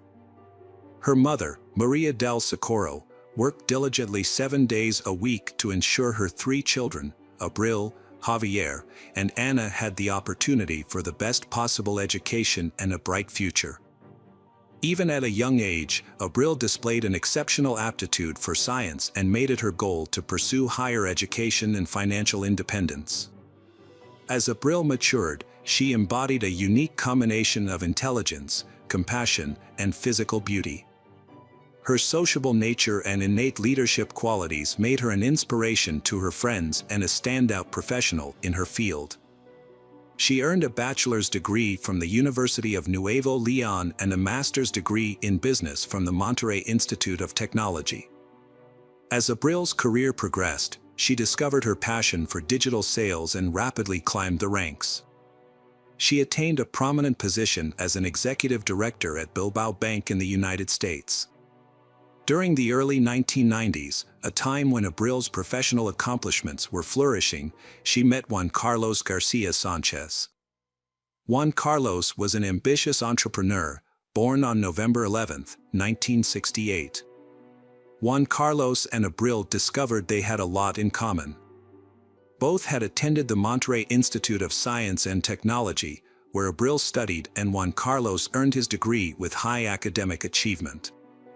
Juan Carlos had also studied at top U.S. universities, including the University of Pennsylvania and Harvard. With his education and experience, he considered himself a professional entrepreneur in e-commerce and financial technology. Juan and Abril became inseparable, collaborating on projects and socializing in the same friend circle. As time passed, their friendship blossomed into romance. After a few years of dating, they decided to tie the knot, and their wedding took place in 1994. Their collaboration led to numerous successful projects, including the online stores Pag Mobile and Plascom. They also played a key role in the development of the Dem store, which became a leading e-commerce platform in Mexico. By 1999, their life appeared to be a perfect fairy tale, with both partners achieving great success in their careers and enjoying a happy relationship. Their joy was further amplified with the birth of their first child, Ana Cecilia, in 2001. 2 years later, they welcomed a son, Juan Carlos Jr., followed by another son, Julio Andres, in 2005. Despite their busy schedules, Abril prioritized her children's needs, taking care of them personally and attending their school activities. Abril's devotion earned her the respect and admiration of those around her. Juan Carlos was also a dedicated father, and together they created a seemingly ideal family that many people envied. However, behind the facade, the family was struggling with difficulties, and all members suffered due to Juan's short temper. Juan was a cruel man who frequently lashed out at anyone who crossed his path. His behavior towards his wife, Abril, began with verbal abuse, making her feel uncomfortable and hurt with his insulting words. Over time, the situation worsened, and Juan started using physical violence against Abril, regularly beating her. Abril attempted to conceal the abuse from her friends and family, fearing that she wouldn't be able to provide for their children on her own. She believed that staying with Juan would give their children a better future. However, by 2009, the situation had become so severe that others began to suspect what was happening in the family. Abril has always kept it a secret from her friends and family, but whenever they asked about a possible divorce, she insisted that she wouldn't leave Juan. By 2014, Juan had reached the pinnacle of his career, becoming a prominent figure in Amazon's retail industry in Mexico. A year later, when Juan became the director of Amazon in Mexico, the family had to relocate to Mexico City. Abril hoped that the change of scenery would resolve their problems, but unfortunately, the abuse continued. Juan Carlos presented himself as a loving husband and father to the public, but behind closed doors, he was abusive and controlling towards his wife, Abril.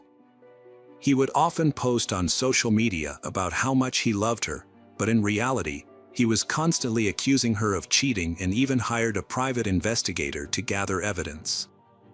Despite his successful career, which included becoming the director of e-commerce at a multinational company, his marriage was deteriorating. The tension between him and Abril became unbearable, and after a trip to Monterrey to celebrate Christmas with her family, she realized she couldn't stay in the marriage any longer. During the trip, Juan's anger boiled over, and he physically attacked Abril, grabbing her by the neck and strangling her. He had received a photo from the private investigator of Abril with a male colleague, which he mistakenly believed was her lover. In reality, the man was just a coworker. Abril decided not to engage with Juan's accusations and instead filed for divorce on January 4, 2019. They had already separated and planned to inform their children about their impending divorce. However, the situation took a violent turn one early morning. Abril was asleep when she was suddenly struck on the head with a baseball bat by her partner, Juan. Initially disoriented, Abril thought the ceiling had collapsed, but as her vision cleared, she saw Juan standing over her. She attempted to push him away and escape, but he overpowered her, prompting her to scream for help.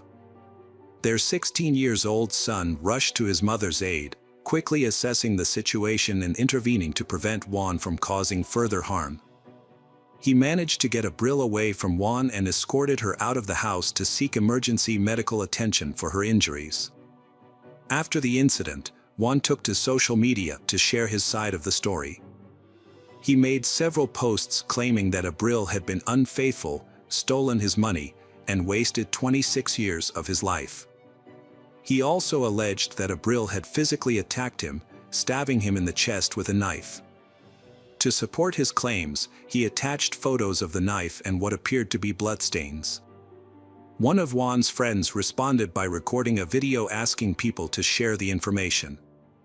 However, Juan's posts became increasingly bizarre. At one point, he even posted a message claiming that Abril had taken her life, despite being clearly alive. This move remains puzzling to this day. Meanwhile, Abril had been recovering in the hospital. After her discharge, she immediately filed a police report against her husband.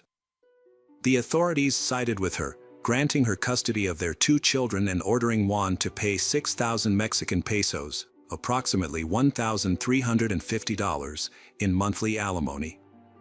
However, this amount was deemed insufficient to cover the costs of raising their 2 minors.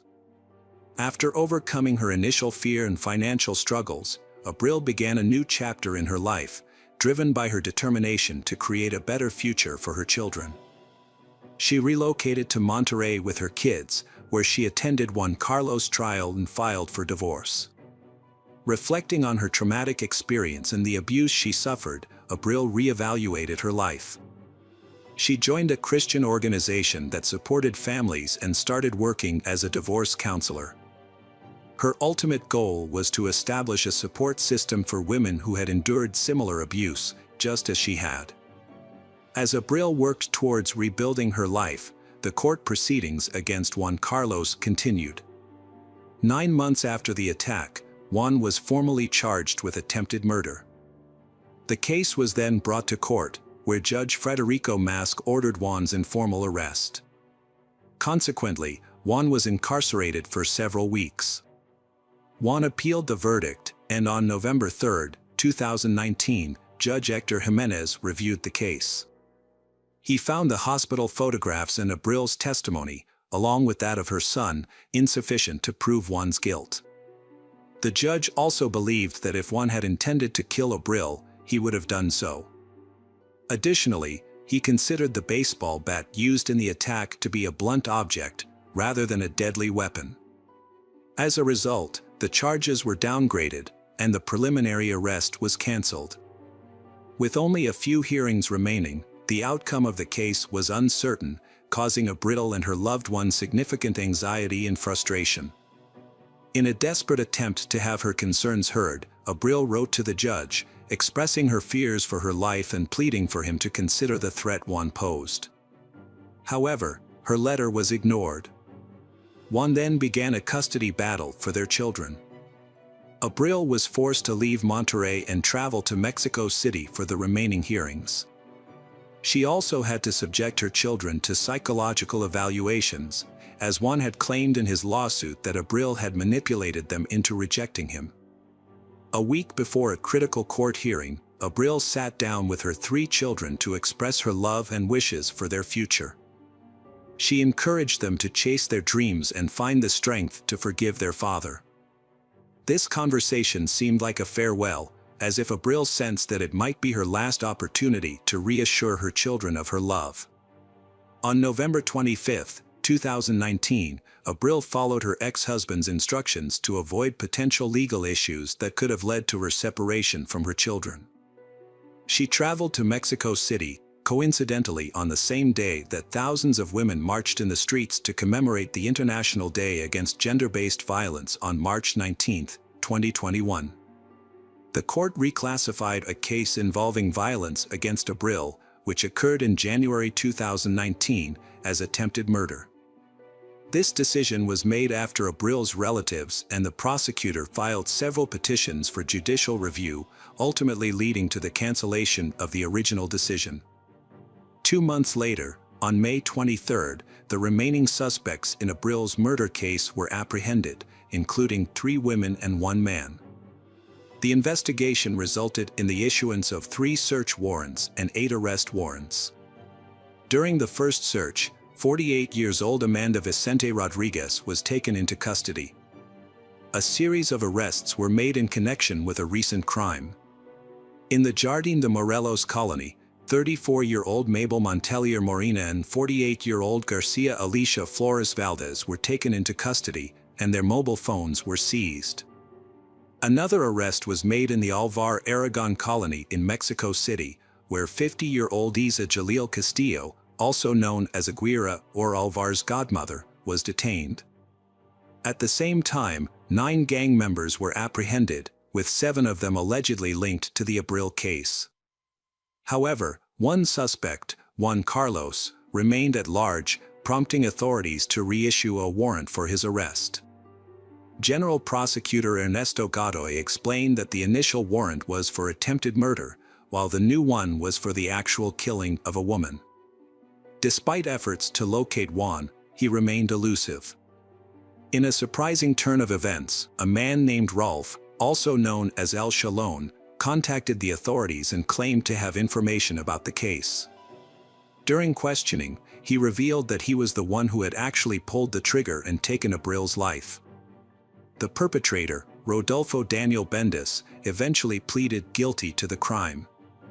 He claimed that Juan Carlos had promised to pay him $10,000 to carry out the crime.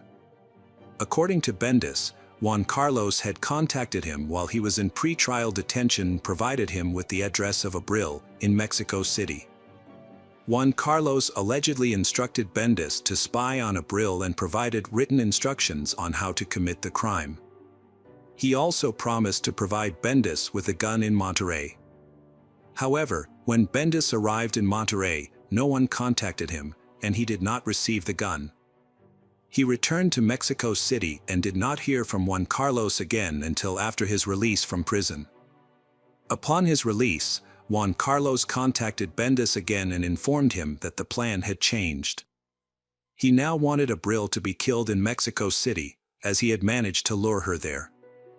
The case was divided into multiple hearings due to the complexity of the judicial system. The first trial began in August 2022, with Bendis and Juan Carlos as the initial defendants. During this trial, the prosecution presented 28 witness statements and 14 pieces of expert evidence. During the recent trial, a key defendant known as El Shung Galan testified about his role in planning and committing the crime of feminicide, for which he had previously pleaded guilty. On May 19, 2023, the court delivered its verdict, finding Rodolfo Danielo Baza and Juan Carlos Rodriguez guilty and sentencing them to 52 years in prison. Additionally, they were ordered to pay approximately 56,000 Mexican pesos, $30,000 in damages. Following the trial, the men were taken to a detention center to begin serving their sentences. However, the Abril family immediately announced their intention to appeal the verdict, as they believed the sentence was too lenient. They pointed out that Rodolfo was the one who fired the fatal shots. As for the remaining defendants, it was previously decided in October 2014 that their trials would be divided. This decision was met with an appeal from prosecutors, who argued that it would significantly delay the proceedings and result in unnecessary additional costs for the court. The tragic case of Abril continues to affect her family and the wider Mexican society, and despite the recent verdict, the trials are not yet over. After the court hearing, Abril got into a car with her children and their lawyer. She asked the lawyer to drive them to the airport for their flight back to Monterrey.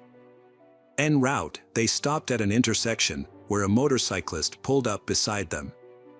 The motorcyclist, who was actually a hired assassin, shot Abril multiple times in the head. Luckily, her children, who were seated in the back, escaped serious harm.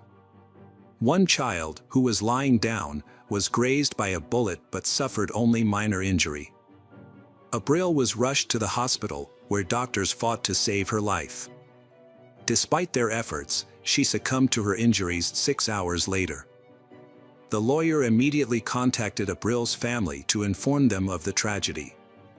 Her brother Javier traveled to Mexico City to handle the aftermath of the incident. The community suspected Juan Carlos of being involved in the crime, but the authorities took a different stance. Since the shooter's identity and motives were unknown, they couldn't classify the case as femicide and make an arrest. Instead, the case was initially treated as a murder, and the police launched an investigation to gather evidence that could potentially prove it was a femicide.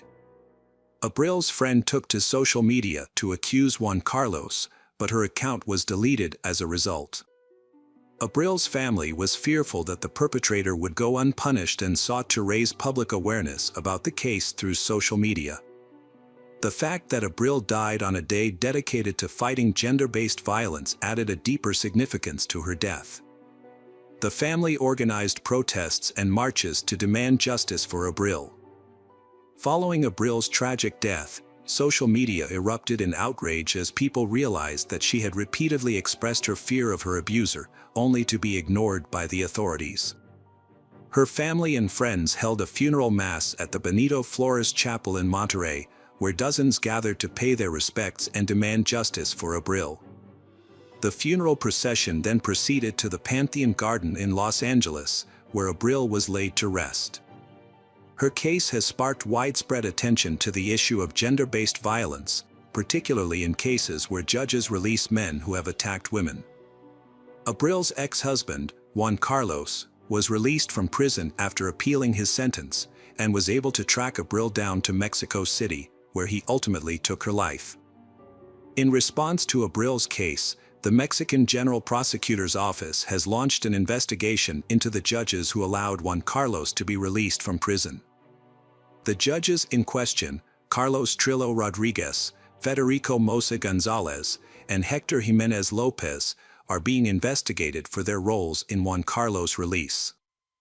Additionally, representatives of the party of former Mexican President Andrés Manuel López Obrador are calling for Judge Mosa's removal from office, citing his involvement in a previous controversial case in which he released a doctor who had disrespected a patient in a public hospital. The judge initially declined to charge Juan Carlos with femicide, instead only charging him with sexual violence, after which he was released from custody. During the public outcry surrounding the Abril case, Rafael Guerra, the president of the Supreme Court of Mexico City, suspended all judges involved in the case on November 29. Mexico City's head of government, Claudia Sheinbaum, stated that the government would investigate Abril's death. She also warned that the judges involved in the case could be held accountable for Abril's death if it was proven that Juan Carlos was responsible. Local and international media reported that Juan Carlos was released despite evidence against him. Abril's family established a non-profit organization called The Voice of Abril to provide support to victims of violence, including information, psychological assistance, and legal aid. The public demonstrations sparked by Abril's death prompted the prosecutor's office to reclassify the case against Juan Carlos, seeking to prosecute him for attempted murder, which could result in his imprisonment. After being charged, Juan Carlos took to social media to claim that he wanted justice for the crime against Abril and that the perpetrator should be punished. He also stated that he was willing to cooperate with the police, despite having a troubled marriage with Abril, and he would never have wanted her to meet such a tragic end. However, his post sparked widespread discontent among the community. His 18-year-old daughter, Ana Cecilia, publicly spoke out against her father, accusing him of physically and mentally abusing her, her siblings, and Abril over the years.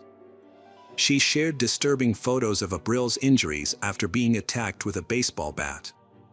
Ana described her father as a narcissistic sociopath who allegedly bribed his way out of prison. During the ongoing investigation and protests, an arrest warrant was issued for Juan Carlos, but it was not directly related to the Abril case. Instead, it was due to him violating judicial duties. Although he was released on the condition that he would check in with the police station weekly, he failed to do so. After missing 2 court hearings, Judge Agustin Monra Gaspar Canal was left with no choice but to issue the order. Juan wrote a letter claiming he feared for his life and did not want to attend the hearings, stating he and his family had received death threats since Abril's death. He believed someone would seek revenge if he appeared in court. However, the judge rejected this excuse and issued an arrest warrant, also restricting Juan from leaving the country. The investigation continued, aiming to uncover the truth. A letter from Juan was discovered, in which he again denied involvement in Abril's death, claiming he never intended to harm her. He described the night of the incident, stating that Abril had initiated a fight, stabbing him in the side, and he had hit her with a bat in self-defense. The letter sparked outrage among those who heard it, with no one believing Juan's account. The investigation has revealed that Juan Carlos is the primary suspect in the case. Further investigation by the police has identified at least 7 other individuals involved in the crime against Abril. This conclusion was reached after reviewing surveillance footage from the area where the events occurred. The footage shows 2 cars following Abril as she left the courthouse. The drivers of these cars were in contact with the perpetrator who fatally shot Abril. After the attack, the perpetrator and their cars fled the scene. Although the identities of the pursuers were not yet known at the time, the investigation suggested that Juan Carlos may have been involved in the crime. According to investigators, Juan Carlos likely met these individuals while he was in prison and paid one of them to protect him. After his associates were released from prison, Juan Carlos was also released. He then paid them to kill Abril. Notably, Juan Carlos was the only one who knew Abril's route to Mexico City, as he had requested to meet her. After the shocking details of the case became public, no law firm was willing to defend the suspect, Juan Carlos. Meanwhile, Abril's loved ones and colleagues cooperated fully with law enforcement, providing any information that could aid in his capture.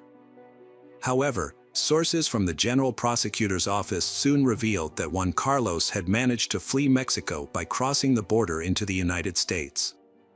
Mexican authorities swiftly alerted Interpol, which launched a global manhunt for Juan Carlos.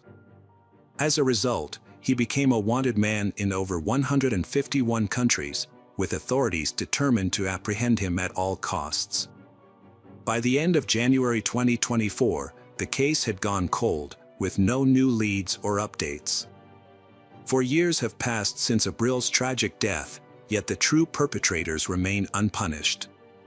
Her children are now living with her family on the outskirts of Mexico City, holding on to the hope that justice will eventually be served. The question on everyone's mind remains, where is Juan Carlos? His capture is still the top priority for the authorities. Abril's family has vowed to continue fighting for justice until Juan Carlos is found and brought to justice. Hello friends, welcome to our channel. Today we're going to take a look at another horrible case with you, the case of Christy Wilson. Christy Wilson was born on January 10, 1978, in San Jose, California. She attended Gunderson High School and later earned a business degree from California State University, Chico. Her parents, Debbie Boyd and Patrick Boyd, described her as an exceptional student and athlete. After college, Christy landed a job at a tech company near Sacramento, where she worked until the high-tech crisis led to her job loss. In her free time, she enjoyed playing blackjack at a local casino, where she met her boyfriend, Danny Berlando. Initially, Christy's relationship with Danny was quite harmonious, and her family and friends thought they made a great couple. However, things took a turn for the worse after they moved to Sacramento together. Christy started showing up with bruises, but she wouldn't talk about how she got them. Following her job loss, Christy returned to her parents' home in San Jose. She eventually received a job offer in San Francisco and decided to start fresh. On October 4, 2005, Christy Wilson went to Sacramento to collect her remaining belongings. However, just 2 days later, her boyfriend Danny Berlando contacted her parents to report that she had vanished. He claimed to have searched for her by contacting local jails, hospitals, and friends before reaching out to them. The police were also informed about Christy's disappearance. According to Danny, Christy visited his apartment on October 4th. He then went to dinner with his family, while Christy went to the Thunder Valley Casino. This was the last time he saw her. It's worth noting that Danny's family didn't get along with Christy, which is why he attended the family dinner without her. The tension between their families was due to concerns about Christy's safety. Christy's family had noticed bruises on her body, suggesting that Danny had been physically abusing her. Christy's stepfather, Patrick Boyd, was particularly upset when he found out about the abuse. He wanted to confront Danny, but Christy's mother, Debbie Boyd, intervened to prevent a confrontation. Danny Berlando was 31 years old when Christy disappeared. He had recently lost his job as a car salesman. About a month prior to Christy's disappearance, the police were called to their residence after neighbors reported hearing Christy screaming. Although the police found that they had been arguing, they made up quickly and no further action was taken. When Christy went missing, Danny was the primary suspect due to their previous altercation. His decision to wait nearly 48 hours before reporting her missing to the police raised suspicions that he might have used this time to destroy evidence. However, Danny cooperated fully with the investigation, allowing police to examine his phone records, credit card activity, computer, apartment, and car. Despite being a suspect, no evidence of foul play was found. Danny had an alibi for the time Christy went missing, having attended a family dinner. Before reporting her disappearance, he attempted to contact Christy 78 times, but she did not answer.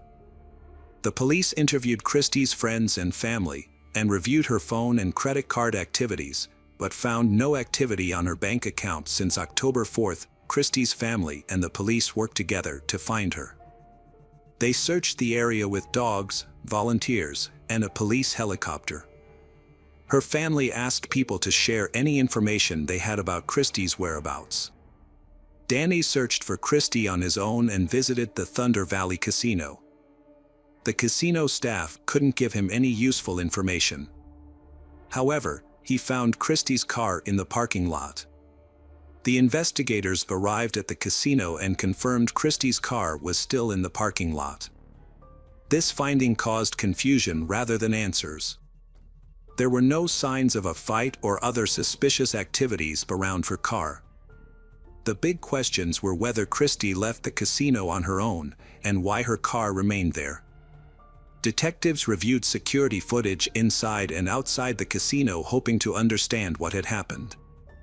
At the same time, the police conducted another search of Christie and Danny's apartment, but it yielded no results. Meanwhile, Christie's stepfather, Patrick, a police officer, organized a search of a nearby river, but nothing was found. The investigation shifted its focus to Thunder Valley Casino, where Christie was last seen. Using her player's card, investigators tracked her movements and discovered that she played blackjack around 11 p.m. The casino's recordings showed Christie sitting at a table with a man, but Danny was nowhere to be seen. The man and Christie appeared to be communicating, congratulating each other on wins and offering comfort when they lost. They spent about 6 hours together at the casino, during which the man was seen putting his hand on Christie's shoulder. Christie had a night of mixed results. She began well, winning and keeping a good count of the cards. However, as the evening progressed, her luck turned, and she started to lose. As she consumed more drinks, Christie became increasingly agitated and lost control. The casino staff eventually asked her to leave, but the man intervened, saying, "Don't worry, I'll take care of this beauty." Shortly after, the man and Christie left the casino together, as captured on camera. During a visit to Thunder Valley, detectives made a significant discovery when casino employees found a mobile phone under a blackjack table. The phone belonged to Christie, and it's possible she had unknowingly dropped it. This development hindered the police's plan to track Christie's location through her phone. Further investigation of the CCTV footage revealed that Christie and a man she had met at the casino left the blackjack table and went to the parking lot 4 minutes later. A white car, later identified as belonging to the man, left the parking lot, while Christie's vehicle remained in place. The detective suspected that Christie might have left with the man in his car. The police needed to determine whether Christie had willingly accompanied the man or if he had forced her into the car. After analyzing players' card data, detectives identified the man as Mario Flavio Garcia, a 53-year-old family man from Auburn with a successful IT career.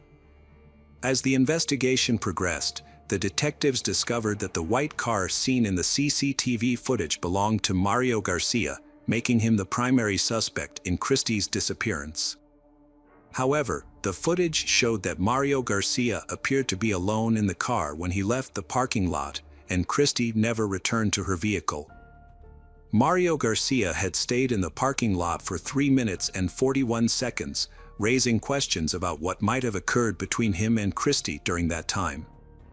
Detectives investigating Mario Garcia's life discovered a stark contrast between his public and private persona. While he was a respected community member and football coach, he also had a dark history.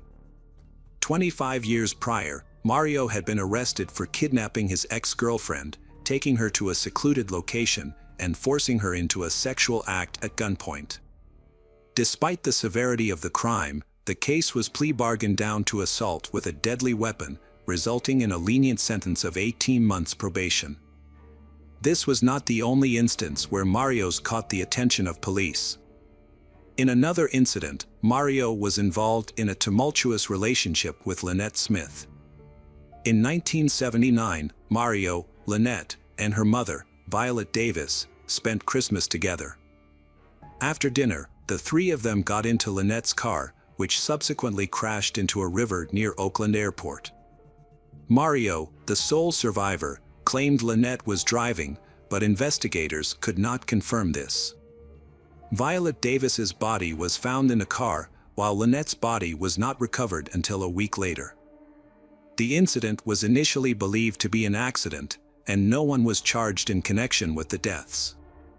After collecting the available information, investigators interviewed Mario about Christy Wilson. He maintained he was unaware of her disappearance and stated that they left the casino together, parted ways politely after exchanging goodbyes, and went in different directions. Although he claimed to have headed home immediately, his words couldn't be confirmed or disputed through the casino's CCTV footage. Nonetheless, by reviewing security recordings from surrounding locations, investigators ascertained Mario lied. CCTV evidence outside of the casino caught Mario heading the opposite way of his claimed direction after they were separated. Mario claimed to have gone straight home and fallen asleep at 8:30 a.m. after leaving the casino. However, his wife refused to cooperate with the police, leaving detectives unable to verify his alibi. A review of Mario's cell phone records revealed discrepancies in his story. A call to his wife at 7:51 a.m. was made from a cell tower located far from his house, indicating he did not go home immediately after the casino. Mario also stated that he arrived at work at 9 a.m., but a colleague reported that he was late, arriving around 10 a.m. Further investigation revealed that Mario had scratches on his arm and a bruise under one eye the day after Christy Wilson's disappearance. When questioned, Mario attributed the injuries to a fall from a tree while pruning. However, detectives were skeptical of this explanation, as it is unlikely that someone would prune trees at night. The police asked a forensic expert to examine Mario Garcia's injuries. The expert found that the scratches on Mario's face and body didn't match the kind of injuries you'd get from falling out of a tree. There were 4 parallel scratches on his face, and 3 more on the left side of his chest. This was suspicious because Christy Wilson was right-handed. The police suspected Mario was involved in Christy's disappearance, so they got a search warrant for his car, home, and computer. Mario had claimed he went home after saying goodbye to Christy in the parking lot, but as investigators searched his car, they started to think Christy was probably dead. Mario had tried to clean up his car, washing both the inside and outside, and even throwing away the trunk mat. However, he hadn't been able to get rid of all the evidence. Initially, investigators found a small, unremarkable spot on the car seat that was later confirmed to be blood. However, the sample was not suitable for DNA analysis. Further examination of the vehicle revealed 2 long hairs and small blood splatters on the back door of the trunk. The hairs were matched to the missing person, Christy. Further examination of the bloodstains showed that they contained DNA from both Mario and Christy, which disagreed with Mario's statement that he and Christy had separated in the parking lot. This evidence suggested a physical altercation between Mario and Christy. A review of Mario's search history showed that he had been researching forensic toxicology and visiting websites that described how to secretly administer drugs to someone's drink on a date. This led investigators to suspect that Christy may have been a random victim who was targeted by Mario after they sat together at a table. It was possible that Mario had spiked her drink. To prove this, the police needed to find Christy's body. A thorough search of Garcia's 5-acre property was conducted, but unfortunately, no new leads were discovered. Mario Garcia was arrested and charged with kidnapping and murder despite the absence of Christy Wilson's body. He maintained his innocence throughout the trial, which began on September 11, 2006. Prosecutors presented evidence suggesting that Mario had met Christy at a blackjack table, left the casino with her, attacked and killed her, and then hid her body. During the trial, Mario questioned the validity of the evidence, pointing out that only Christy's DNA was found on his car door, while the DNA of his family members and others who had been in the car was not detected. He suggested that the police had planted Christy's DNA as evidence. Mario stated to the court that he would not request leniency or pardon, claiming that he was innocent and did not commit the crime. However, the jury found him guilty on January 11, 2007, and he was sentenced to 59 years to life in prison. After the sentencing, Christie's family held out hope that Mario Garcia would finally reveal the location of her body. However, he refused to cooperate. As the years went by, the family struggled to move on with their lives, which had been forever changed by the traumatic experience. Mario's repeated appeals only added to their distress, despite being unsuccessful. The ongoing appeals prevented the family from finding closure and moving on with their lives. In 2018, Mario offered to provide information about Christie's body in exchange for an early release from prison. However, Christie's mother, Debbie Boyd, was unwilling to negotiate with him. She felt that using her daughter's body as a bargaining chip would be unacceptable. The police then turned to Mario's family for assistance, knowing that his ex-wife, Jean, had divorced him after his imprisonment. Jean eventually lost faith in her ex-husband and began to suspect that he was involved in Christie's disappearance and death. As part of their investigation, police spoke with Mario Garcia's sons, Chris and Andy, asking them to recall any details about the days surrounding Christie's disappearance and their father's subsequent arrest. The police were particularly interested in learning about any changes in Mario's behavior during that time. Chris remembered that he had a football game around that time and saw his father working frantically on a tractor on their plot. Mario's eyes had a wild, frantic look that caught Chris off guard. When Chris asked his father to attend his game, Mario firmly refused, saying he's not going. This response struck Chris as out of character for his father. At the request of investigators, Chris accompanied them to his childhood home. Chris showed them the exact location where he had seen his father working on the tractor, which was next to a detached garage near the road, approximately 100 yards from the Mario residence. It became clear that Mario had made a significant effort to conceal any evidence, taking advantage of the 4 or 5 days he had to cover his tracks. Notably, police had previously searched the Mario property with police dogs in 2005, but had found nothing at the time. In a new development, investigators took a different approach in August 2020. They hired a company that specializes in ground-penetrating radar technology to scan the 5-acre property owned by Mario Garcia. The technicians identified 8 potential locations with voids or pockets beneath the surface. After digging at the first 2 sites, they found nothing. However, at the 3rd location, which was the same spot where Mario Garcia had been digging with a tractor, the police discovered a skeleton. Further examination confirmed that the remains belonged to Christy Wilson, 15 years after she went missing. Although the exact cause of Christy's death remains unknown, experts determined that she had suffered a broken arm and nose. The investigators, who had been working on the case for 15 years, traveled to Arizona to personally inform Christy's mother, Debbie Boyd, about the discovery.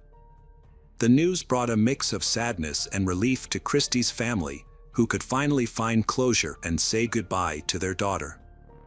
Placer County Sheriff Devin Bell announced that Christy Wilson's case has been solved, thanks to efforts by his team. This was achieved without the cooperation of Mario Garcia, a convicted murderer who is currently in prison. Mario, 67, had refused to provide any information to help the family find closure. According to Christy's mother, Debbie Boyd, this news brings her family peace and marks the end of a painful chapter. She praised the perseverance of the police and thanked them for their tireless efforts. Notably, Mario had died of pneumonia in 2020, but even his death had brought some peace to the family. Mario had never pleaded guilty to any involvement in Christy's disappearance, despite her remains being found on Mario's plot in 2005. Hello friends, welcome to our channel. Today we're going to take a look at another horrible case with you. The case of Jennifer Londano. Jennifer Londano, a 31-year-old engaged and responsible individual, failed to arrive at her job in Englewood, New Jersey, prompting concerns from her family and friends. As the manager of the newly opened Luna Lounge on Armory Street, Jennifer was a diligent worker with a spotless attendance record. However, on June 25, 2017, she vanished without a trace after closing the bar in the early morning hours. When she didn't show up for her shift that evening, her coworkers grew worried and attempted to contact her. But her phone was switched off, which was unusual because she always maintained regular communication with them. This lack of response heightening their anxiety, her loved ones decided to file a missing person report with the police, highlighting that she always checked in with them before going anywhere. As the investigation began, police visited Jennifer's apartment, where she lived alone. The officers found the front door locked with no signs of forced entry or damage. Upon entering the apartment, they initially noticed nothing out of the ordinary. The space was clean and well-maintained, with no signs of disarray or theft. At first glance, nothing suggested that the apartment was a crime scene. After investigating Jennifer's apartment and finding no leads, the police visited the bar where she worked as a manager to gather more information. They spoke with the staff at the establishment and discovered that Jennifer was well liked by everyone, with no reported conflicts with patrons or employees. Her co-workers described her as kind, helpful, and highly respected. Jennifer was a driven and ambitious person who had a strong work ethic. In 2016, she partnered with 40-year-old Rafael Lolos to open the Luna Lounge in Englewood, New Jersey. The bar was successful, thanks in part to Jennifer's exceptional people skills and management abilities. Lolos provided the financial backing, while Jennifer was the face of the business, charming customers with her warm personality. What the police discovered during their conversation with the bar staff was that Jennifer and Rafael's relationship went beyond business. They were romantically involved, and their relationship was public knowledge. Despite their close relationship, they had not yet taken the step of living together. The investigation revealed that on the morning Jennifer was last seen, she had closed the bar and gotten into Rafael's car, which was waiting for her after work. As the last person to see her, Rafael became a key person of interest, and the detectives decided to bring him in for questioning. Rafael claimed that he drove Jennifer home from work after she closed the bar, and they spent some time together at her apartment before he left to let her rest for her shift that evening. Following her disappearance, Rafael maintained contact with Jennifer's family and collaborated with them to try to determine her whereabouts. Since there was no apparent connection between Rafael and Jennifer's disappearance, the police concentrated on investigating other leads. However, they faced challenges due to Jennifer's phone being turned off on the day she disappeared, with the last signal coming from a cell tower near her home. Neighborhood interviews yielded no suspicious information. As part of the investigation, the police requested banking records, as they often provide crucial clues in such cases. When the bank shared the data, it revealed an unexpected development: Jennifer's bank card had been used even after she went missing. The investigation led detectives to suspect that Jennifer was intentionally hiding, but her family strongly disagreed, convinced that she would never willingly cause them distress. To gather more information, the police began to investigate the activity on her card, seeking to determine when, where, and how it was used. 2 days after Jennifer's disappearance, on June 27th, a pedestrian walking along Pier 44 in Brooklyn noticed something unusual in the water. The person stared at the object for a while, unable to identify it, before realizing with shock that it was a human body, or at least part of one. The police were summoned to the scene, and the pier was sealed off. A thorough search by divers yielded no additional body parts or evidence. The police faced a daunting challenge in identifying the victim, but a potential lead emerged. A tattoo was discovered on the victim's right thigh during a forensic examination. The tattoo, which may have belonged to the victim, was partially translated from Sanskrit, an ancient Indian language with complex grammar. The police released an image of the tattoo, hoping someone would recognize it and provide information. Investigations revealed that the tattoo's inscription was Sanskrit, but incorrectly written. The tattoo artist and the victim seemed to intend to write Liliana, but did so with grammatical errors, suggesting neither of them was familiar with the language. For days after the initial gruesome discovery, police received another disturbing call from a passerby who spotted a leg on the riverbank near 79th Street. Police immediately cordoned off the area and pulled the leg out of the water.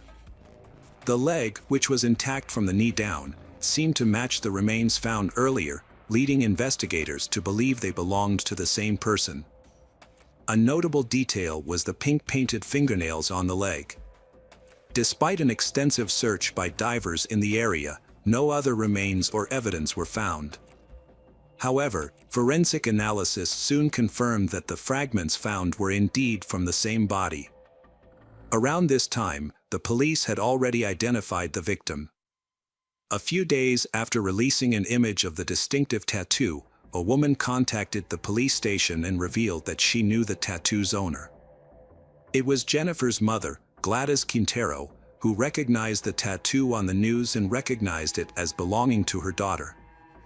The tattoo, it turned out, was a tribute to Jennifer's late aunt and symbolized the name Lily or Liliana. Jennifer's mother to New York to identify human remains. When it was confirmed that the remains were Jennifer's, the family was left shattered. The discovery marked a significant turn in the case, transforming a missing person investigation into a homicide probe. The family was not only grief-stricken by Jennifer's death but also horrified by the brutal circumstances surrounding it.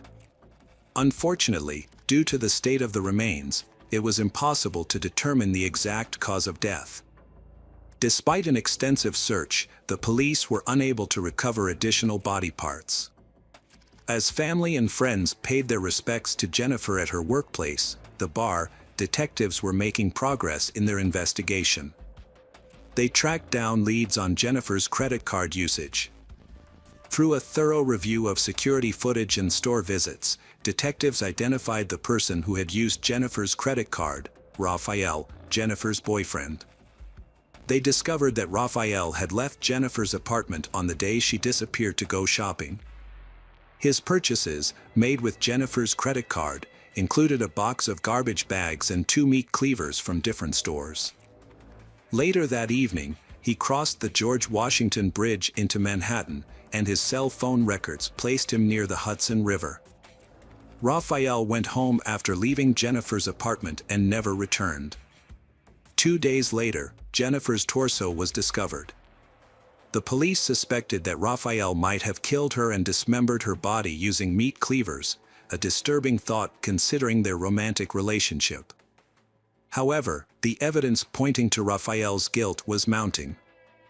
As a result, the police obtained an arrest warrant and a search warrant for his home, anticipating that they would soon apprehend him.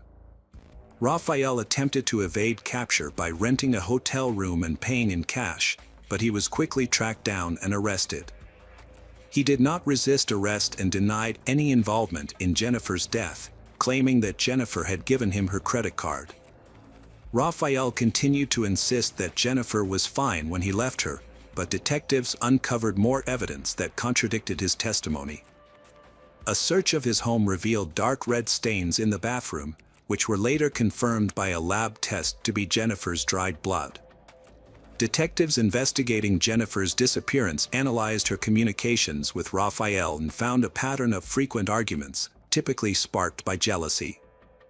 A search of Raphael's home uncovered a box sent via post office and a bag that had previously contained a GPS tracking device.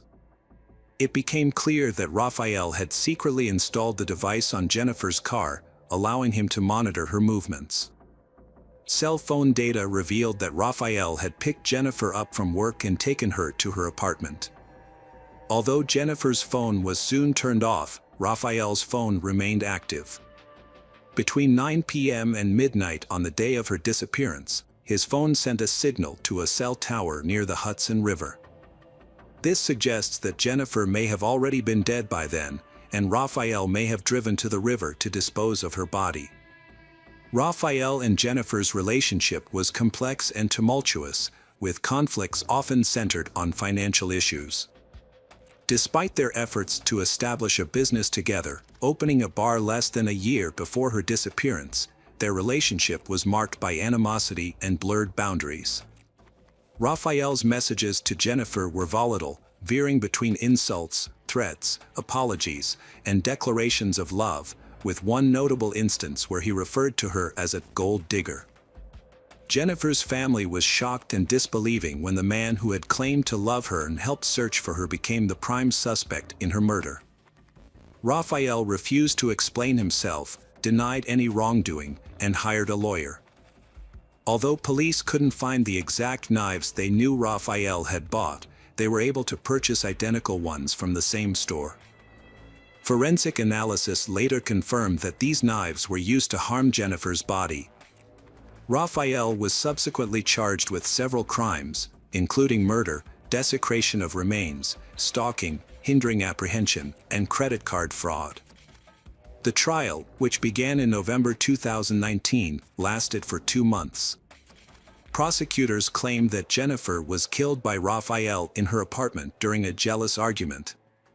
Raphael's lawyers argued that the state had no concrete evidence to prove their claim, pointing out that there were no signs of a struggle in the apartment and no marks in the bathtub where Jennifer was allegedly dismembered.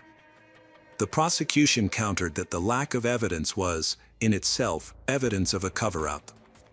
The absence of any signs of a crime suggested that Raphael had made a deliberate effort to conceal his tracks. The bathtub, in particular, was found to be remarkably clean, with no DNA or physical evidence linking Jennifer to the scene. The prosecutor pointed out that an ordinary person's bathtub would not be as clean as the one in question. During the trial, Jennifer's mother emotionally addressed the judge, stating that the defendant had destroyed her life and her family. She emphasized that Jennifer was her beloved daughter, and the defendant's actions had left her devastated. After reviewing the case, the judge determined that Raphael was consumed by an obsession with Jennifer. When given the opportunity to speak, Raphael refused, only communicating with his lawyer. In December 2019, the jury deliberated for 3 days before finding Raphael guilty on all charges. The verdict was officially announced in February 2020. As a result, 43-year-old Raphael received the maximum sentence, life in prison with the possibility of parole after 63 years. This means he will be 106 years old before he can be considered for parole. Unfortunately, the remainder of Jennifer's body was never found. Hello friends, welcome to our channel. Today we're going to take a look at another horrible case with you. The case of Jennifer Wilbanks. Jennifer Wilbanks was born on February 28, 1973, in Georgia, where she spent her entire life surrounded by family, friends, and work. It was in Duluth that she met her fiancé, John Mason, who was also 32 years old. John came from a wealthy family that owned a private medical clinic in Duluth. His friends described him as a kind and caring person who was always willing to help those in need. Jennifer and John had been dating for about a year and seemed like the perfect couple. Everyone who knew them was excited when they announced their engagement. The wedding preparations were underway, and a lavish ceremony was planned for April 30, 2005, with several hundred guests invited. However, just 4 days before the wedding, on April 26, 2005, John reported Jennifer's disappearance to the police. He claimed she had gone for an evening run and never returned. John initially tried to find Jennifer on his own but eventually sought help from law enforcement.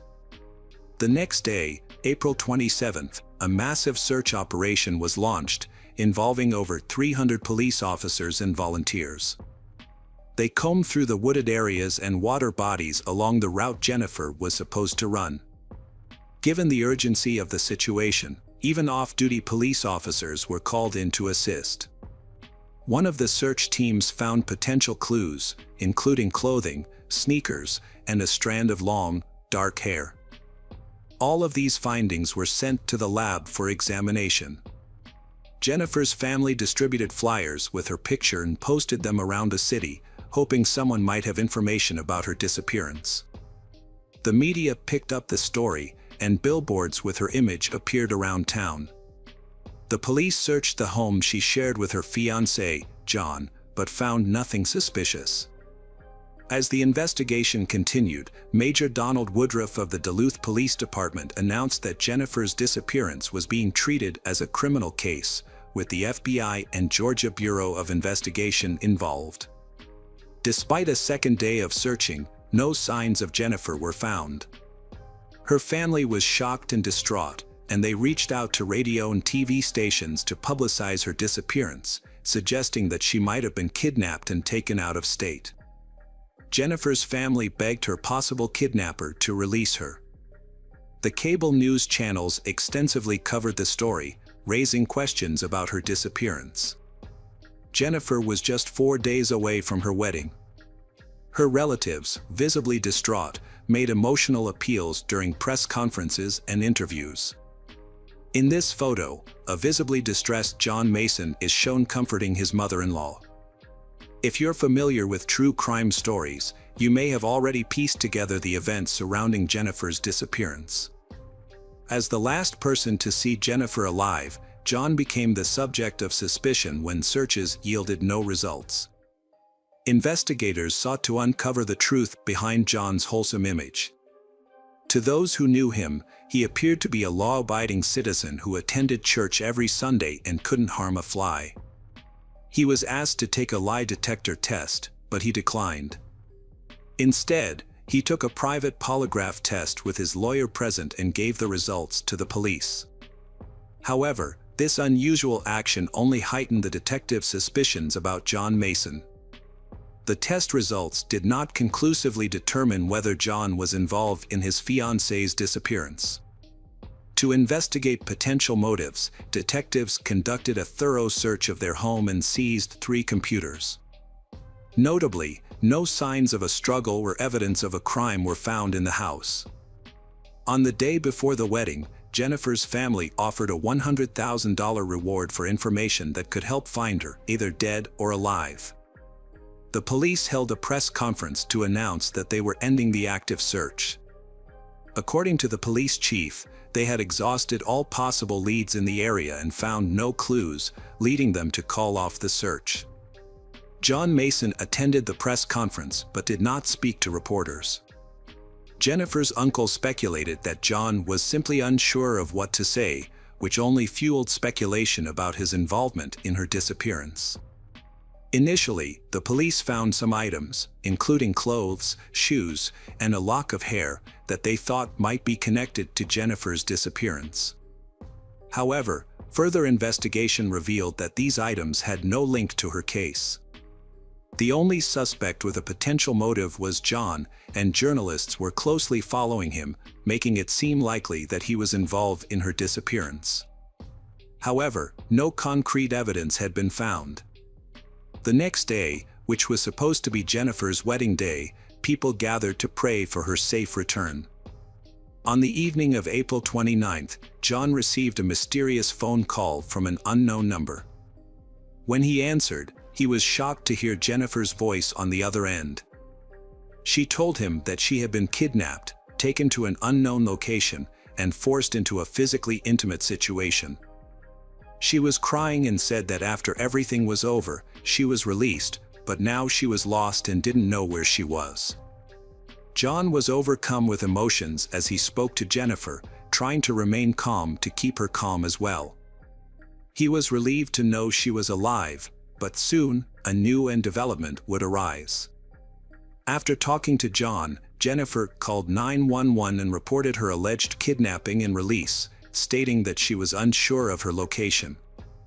The police investigation into Jennifer's disappearance led them to a payphone in Albuquerque, New Mexico, over 1,400 miles from her hometown of Duluth, Georgia. When officers arrived at the scene, they found Jennifer, who was reunited with her relieved family. The family praised the efforts of the community and the media, believing their attention had persuaded the supposed kidnapper to release Jennifer. However, during her interview at the police station, authorities noticed discrepancies between Jennifer's account of her ordeal and her actual appearance. She claimed to have been held captive by a man and a woman in their 40s, tied up in a blue van. But when FBI agents questioned her, they found numerous inconsistencies in her story. Confronted with these discrepancies, Jennifer confessed that she had fabricated the entire kidnapping. Jennifer had actually left her fiancé, John, by telling him she was going for a run and instead boarded a bus to New Mexico. She explained that she had been overwhelmed by the pressure of her upcoming wedding and couldn't cope. Further investigation revealed that Jennifer had a history of problematic behavior, with 3 prior charges of shoplifting. Jennifer was involved in several incidents of theft before her infamous kidnapping case. In 1996, she stole $37 worth of goods from Walmart. The following year, at the age of 24, she was accused of stealing $1,740 worth of merchandise from a supermarket. She paid for the damages and completed community service, which led to the theft charges being dropped. However, in 1998, she was caught stealing again, with damages amounting to $98. There were also allegations of theft from families who had hired her as a nanny. These thefts were considered minor, and she managed to avoid imprisonment. After her disappearance and subsequent return, the attention shifted from the thefts to the large-scale search operation conducted by the state of Georgia, which cost nearly $60,000. Jennifer attributed her disappearance to the overwhelming pressure of her impending wedding. With numerous tasks to complete and limited time, she felt stressed and pressured. Authorities later stated that the wedding had become too much for her to handle. Duluth Police Chief Randy Belcher clarified that Jennifer's fiancé was innocent of any involvement in her disappearance, despite initial suspicions. Jennifer Wilbanks, dubbed the Runaway Bride, apologized publicly to her family, friends, and community for her disappearance. When she returned, her fiancé, John Mason, immediately gave her back the engagement ring she had left behind, signifying his ongoing commitment to their relationship. According to Mason, his commitment to Wilbanks was solidified when he proposed and gave her the ring, regardless of their unfinished wedding plans. Following her return, Wilbanks sought medical treatment to address underlying issues that contributed to her escape. However, her troubles persisted, and she was charged with making false statements related to her disappearance. This led to a guilty plea for perjury, resulting in 2 years of probation, 120 hours of community service, and a restitution payment of over $15,000 to the city. The situation took another turn when Wilbanks sued her now ex-fiancé, John Mason, in 2006. They had ended their engagement, and Wilbanks claimed that Mason had exploited her trust during her treatment by selling the rights to their story for $500,000 without her knowledge. He allegedly used the funds to purchase a house, registered solely in his name, and then kicked her out after their breakup. Wilbanks sought $250,000 as compensation for her share of the house and an additional $250,000 in damages. After the failed wedding, John Mason filed a countersuit against Jennifer Wilbanks, claiming he suffered emotional distress from being left at the wedding and suggesting she might have been involved in her own disappearance. In December 2006, both parties dropped their lawsuits, reportedly as part of a settlement. Meanwhile, Jennifer's notoriety caught the attention of global media, making her a temporary celebrity. In the aftermath, several products emerged, such as a runaway bride action figure and a hot sauce called Jennifer's Hightail and Hot Sauce. A musical play based on her story opened in Duluth, Georgia, in March 2008. Even a photo of her fiancé, John Mason, appeared in the house for the 2008 movie, The Grand.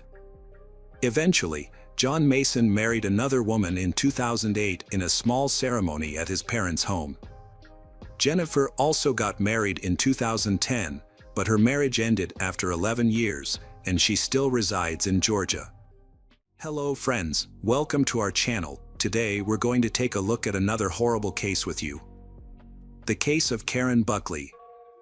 Karen Buckley, a 24-year-old student, went missing after a night out with friends at a nightclub on April 11th.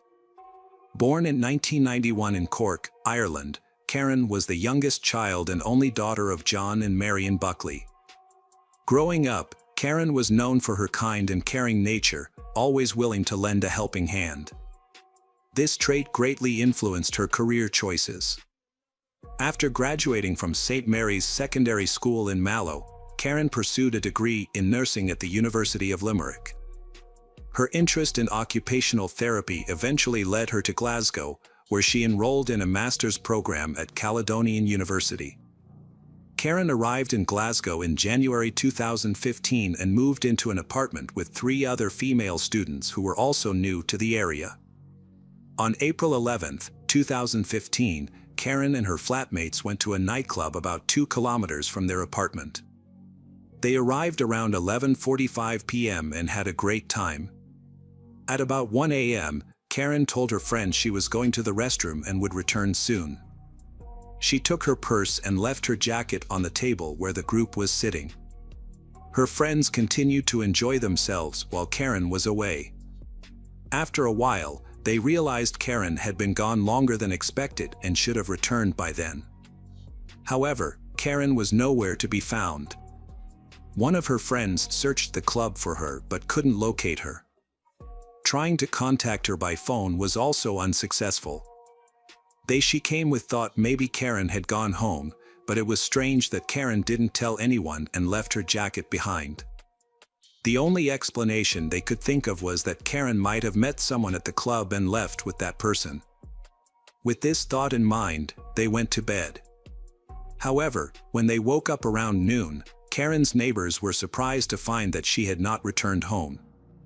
They called and messaged Karen on social media, but she didn't respond.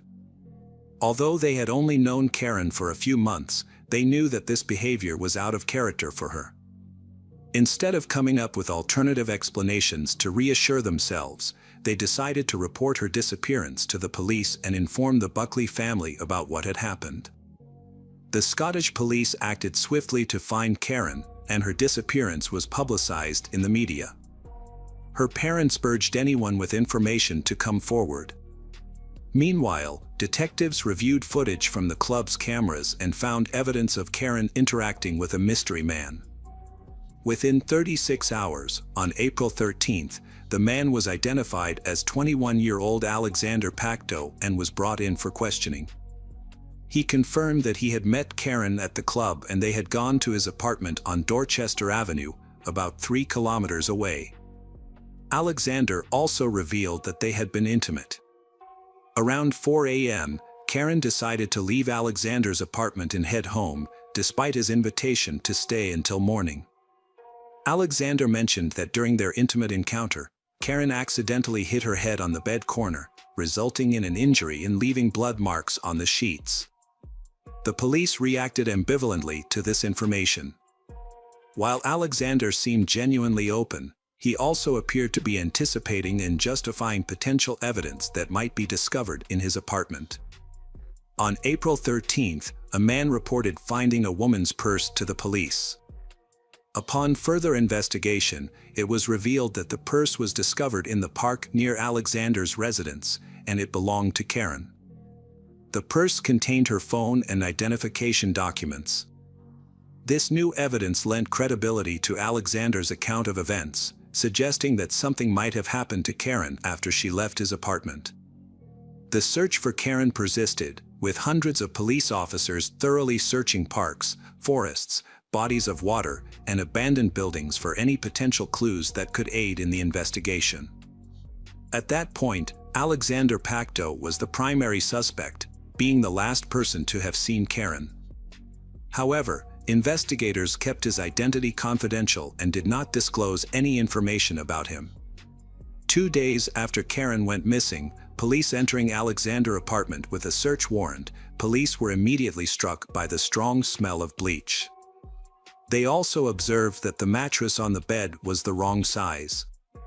Small, dark red spots were discovered on the bed and in the bathroom, and samples were taken for analysis. Additionally, a toolbox and a large quantity of cleaning supplies were found in the apartment. A police dog trained to detect human remains indicated a potential find near Alexander Pacto's car. While awaiting a search warrant, detectives discovered that Alexander had taken his car to be cleaned the previous day, but the job appeared to have been done poorly. Upon searching the vehicle, investigators found small, dark red spots on the inside of the passenger door and sent samples to the lab for analysis. As the investigation progressed, suspicions mounted that Karen might not be alive, but the search for her continued unabated. After journalists uncovered the suspect's identity, a photo of Alexander Pacto appeared on the front page of a local newspaper the following day. This unexpected move by the press ultimately proved helpful to the investigation. A man recognized Alexander's photo in the newspaper and contacted the police, offering valuable information. He claimed to have worked with Alexander in the past and revealed that Alexander rented a warehouse on a farm outside Glasgow. This farm was approximately 9 kilometers from Alexander's apartment. The police pursued every lead and investigated this new information. The farm owner verified that Alexander indeed rented a storage space from him for £10 a week.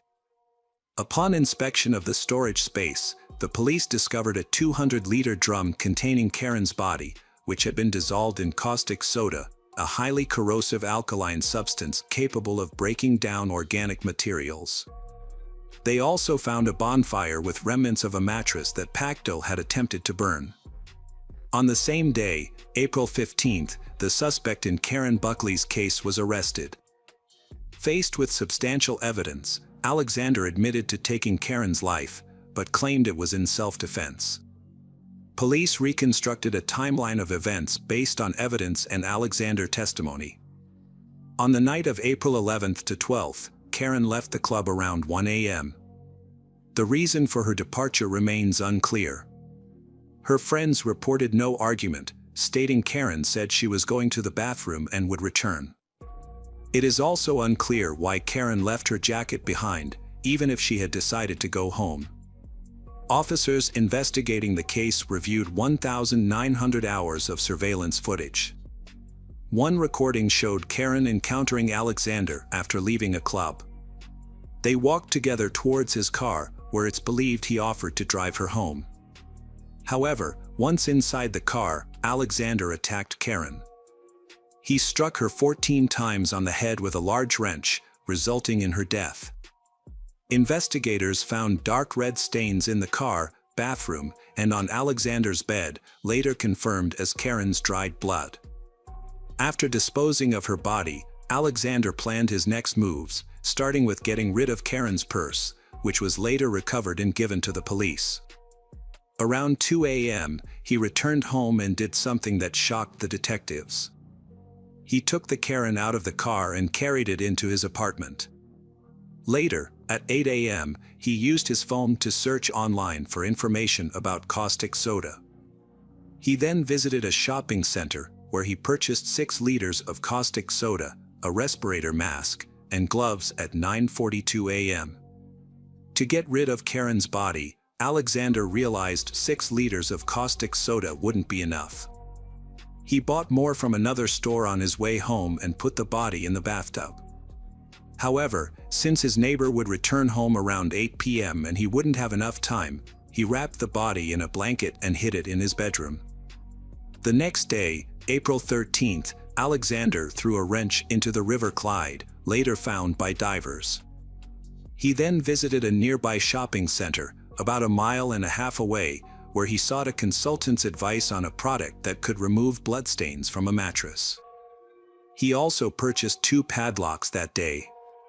He took Karen's belongings to a farm and burned them.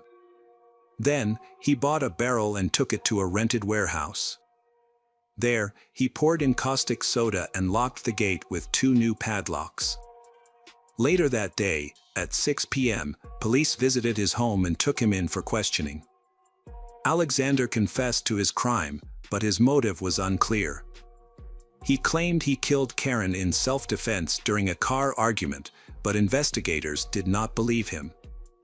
They thought he was trying to justify his actions. Police suspected that Alexander killed Karen to cover up another crime and then got rid of her body. However, the body was too decomposed to determine if Karen had suffered violence before dying. In September 2015, Alexander Pacto was found guilty and given a life sentence with the possibility of parole after 23 years. Through his lawyer, he apologized to Karen's family and expressed remorse. Alexander told his lawyer that he was too drunk on the night of the incident to remember why he killed Karen. If he had not pleaded guilty, he would have been eligible for parole in 25 years instead of 23. Welcome back, detectives. Let's dive into another horrible case, the case of Kat West. Kat West was born on February 15, 1975, in the small town of Davie, Florida. She was the only child of Nancy and John Jonathan Martin. As a child, Kat always wanted a sibling, but her mother's health problems made that impossible. This has made Kat West so attached to her dolls, she treats them like living creatures, sings to them and cherishes them. Kat West was a popular student in school, admired for her good looks and friendly personality. She was very active in extracurricular activities, particularly sports and dance. However, during the teenage years, signs of bipolar affective disorder begin to appear, characterized by depression and anxiety, alternating with periods of hyperactivity, persistently elevated mood and agitation. Only later did her parents realize their daughter's condition, but it was too late. By then, she had turned to alcohol to cope with her emotions. It wasn't until she sought treatment for her addiction that doctors discovered the underlying issue, a bipolar disorder. Despite overcoming her dependency on alcohol, managing her bipolar disorder proved to be a much more daunting task. She was on multiple medications, which caused unpleasant side effects and made her feel unwell. Eventually, the disorder was brought under control, but Kat West had to continue taking medication. Kat West wants to get married and have children, but her personal life is full of hardship, possibly due to her past mental illness and addiction. However, Kat West is a charismatic and attractive person, has many admirers, is often the life of the party and shines in the spotlight. Growing up, Kat West aspired to be a model. She actively pursued her goal, spending time attending auditions and exploring different looks. She was especially attracted to Marilyn Monroe, an actress of the style of the 1950s. Kat West has watched many of Monroe's films, collected her posters and imitated her style and image. Interestingly, Kat West bore a resemblance to her idol, which she proudly acknowledged and cherished. Although her dream of becoming a famous model didn't come true, Kat West's photos were frequently published in local magazines, earning her some recognition, a fan base, and occasional recognition on the streets of her hometown. At the age of 28, she met her life partner, William Jeffrey West. William was born in 1970 in Alabama, came from a typical family. From a young age, he had aspirations of a career in the military or law enforcement. As a diligent student and active sports enthusiast, he was robust, fit, and incredibly focused. In the early 1990s, William joined the U.S. military, initially serving as a military police officer. His dedication led to a promotion as a military recruiter, responsible for enlisting individuals into the Army and Navy. He was eventually promoted to head of a recruiting unit, spending 20 years of his life in military service. William pursued higher education alongside his military career, earning a bachelor's degree in public relations from the University of South Carolina. He then went on to study criminal justice, eventually earning a master's degree. William is a calm and goal-oriented person who likes to keep a low profile. He was a devoted family man, marrying young and having 2 children. After retiring from the military, he became a corporal in the police department of a university town, where he was responsible for ensuring the safety of the campus community. He approached his duties with seriousness and responsibility, never having to use his service firearm throughout his career. Cat West and William first met in the mid-2000s, when William was still serving in the military and married to his first wife. Despite their vastly different personalities, William is a quiet and serious military man, and Cat West is a bubbly and outgoing blonde, and they feel an immediate attraction to each other. In 2004, William, a married man at the time, met Cat West. Despite their 5-year age gap and Cat West struggles with alcohol addiction, but they quickly fell in love. William soon filed for divorce to be with Cat West, and in less than 5 months, they got married in Las Vegas in 2005. After getting married, they welcomed their first child, a daughter named Lola. They moved to Sarah, Alabama, William's home state, where Cat designed their custom-built home, adorning their bedroom with portraits of her idol, Marilyn Monroe. Neighbors described the Williams as a happy couple, despite their very different personalities.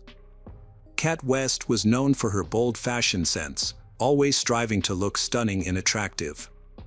She loved being the center of attention, often seeking compliments and admiring glances. In contrast, William appeared more reserved and serious, a trait likely developed during his long military career. Cat West's life is a complete contrast to her glamorous appearance and her everyday reality as a housewife. Despite her efforts to make it big in modeling, her career failed to take off after her marriage and the birth of her daughter. Focusing on creating a cozy home and raising her children became her top priorities.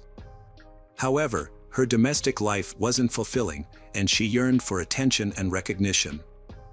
With the emergence of social media in the late 2000s, she began sharing pictures online. She was inspired by Barbie and Marilyn Monroe, but gradually became more daring and provocative.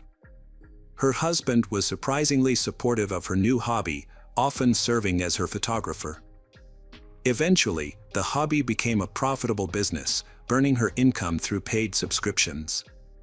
A typical evening found they shopping for prepared seafood, fine brandy, and absinthe from a local supermarket. They would pick out scented candles from a nearby store to set the mood for a romantic evening.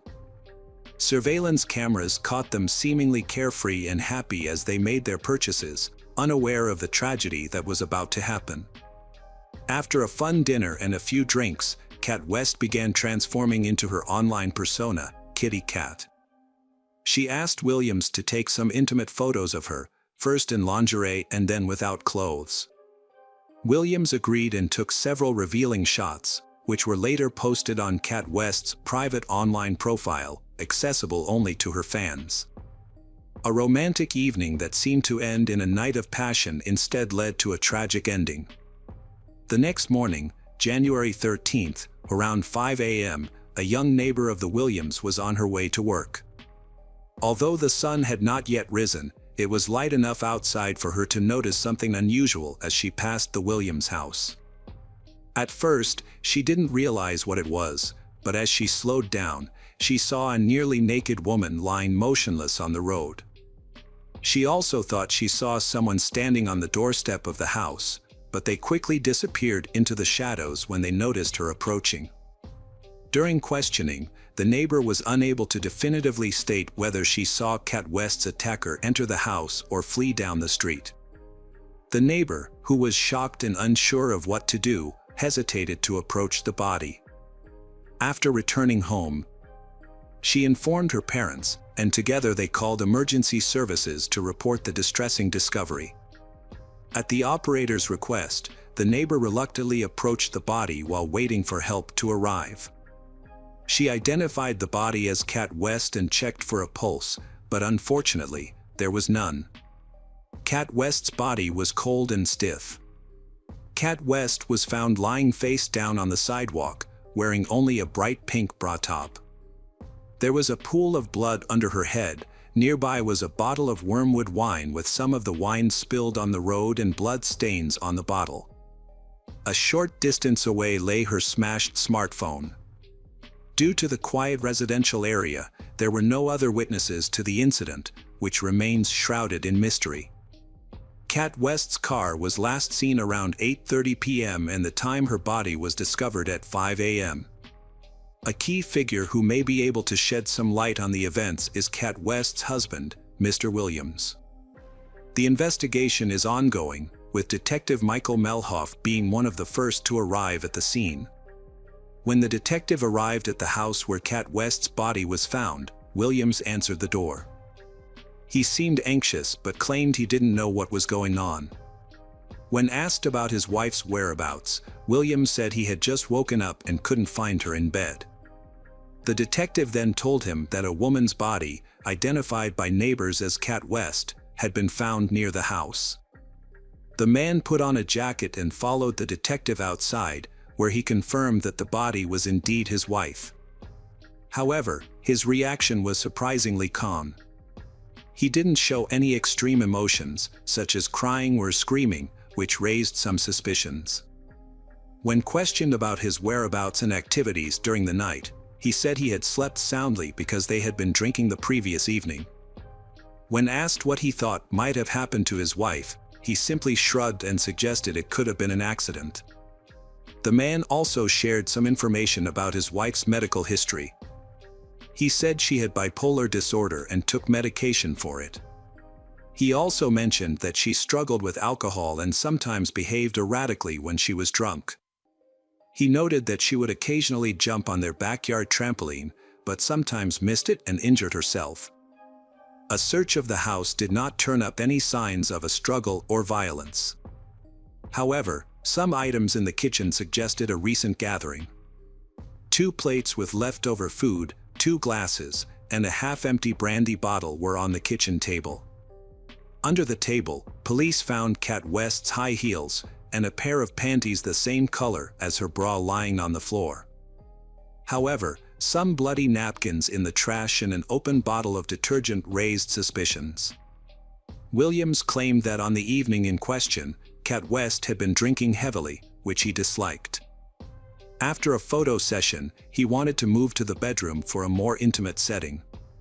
He took a short shower and returned to find Kat West still sitting at the table, drinking absinthe straight from the bottle and texting someone on her phone. Williams was angry that she ignored his requests to put away her phone, and he tried to take it from her. A minor scuffle ensued, during which he accidentally elbowed Kat West's face, causing her nose to bleed. Williams explained that the blood on the discarded napkins could have been the blood from his wife's nose that night. He stated that he took the phone from his wife and threw it out the door. Believing his wife would calm down and join him in bed, he claimed to have been unaware of what happened next until the police arrived at his door asking about Kat West. Williams speculated that his wife might have gone outside to retrieve her phone and brought the absinthe bottle with her to finish it. He suggested 2 possible scenarios: 1, that she fell, hit her head on the bottle, lost consciousness, and froze to death, or 2, that someone attacked her. However, he could not explain why his wife went out wearing only a bra without any clothes. He attributed this behavior to her being intoxicated from the absinthe. Williams's story raised suspicions due to its inconsistencies and lack of detail, which he attributed to intoxication. However, the investigation was hampered by lack of evidence and no witnesses. The autopsy revealed that the 42-year-old woman died from a severe head injury, likely caused by the absinthe bottle found nearby, combined with hypothermia. Her blood alcohol level was extremely high, suggesting severe intoxication can impair breathing and increase the risk of loss of consciousness. Initially, it seemed that the circumstances of Kat West's death were straightforward. She had been heavily intoxicated, gone outside to search for her phone, and taken the unfinished bottle of absinthe with her. It appeared that she might have lost her balance while reaching for her phone, fallen, hit her head on the bottle, lost consciousness, and ultimately died from the injury and exposure. The presence of the blood-stained bottle near her head and the phone nearby seemed to support this scenario. Yet, the investigation discovered that this explanation was overly simplistic and potentially staged. Experts determined that the head injury was caused by the bottle found next to the body. However, forensic analysis revealed that if the victim had fallen by herself, the bottle would likely have rolled away from her head, rather than remaining parallel to it. The bottle was found to have both Kat West's and her husband Williams's fingerprints on it, as well as some unidentified smudged prints. Further investigation led to a different conclusion. The theory presented in court suggested that Kat West and Williams had an argument. In a fit of anger, Williams allegedly struck her with the bottle, causing a fatal injury. Panicked, he attempted to stage an accidental fall and cleaned up the blood in the house, but failed to dispose of all the evidence. Evidence supporting this theory included a fitness app on Williams's phone, which tracked his movements. The app showed that Williams was active in the house until midnight and again early in the morning before the police arrived. This contradicted his claim of being asleep, leading police to speculate that he was trying to conceal evidence during these times. A neighbor who discovered the body recalled seeing a male silhouette on the doorstep of the house in the early morning hours. However, due to the dim light, she couldn't be certain if it was Williams or someone else. She also couldn't determine if the person entered the house. This information piqued the investigators' interest, especially given Kat West's online persona, Kitty Cat, which had attracted many male admirers who paid to see her revealing photos. This theory suggests that a highly devoted fan may have been responsible. As a homemaker, Kat West often received messages from various men, including some with inappropriate proposals. However, she kept her distance, and there were no explicit threats or harassment found in their communications. A few persistent fans who lived in other states were quickly ruled out as suspects. Despite this, mysterious footprints were found on the doorstep, which didn't belong to the homeowners, but they vanished on the lawn, and their origin remained unknown. Friends, relatives, and neighbors described the Williams family as a happy couple, and he knew her online activities under the name Kitty Cat. While some might have seen it as unusual, he treated it as harmless fun.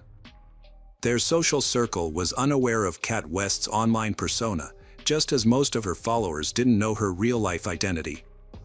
Williams firmly denied ever abusing his wife, saying he loved her so much that harming her was impossible.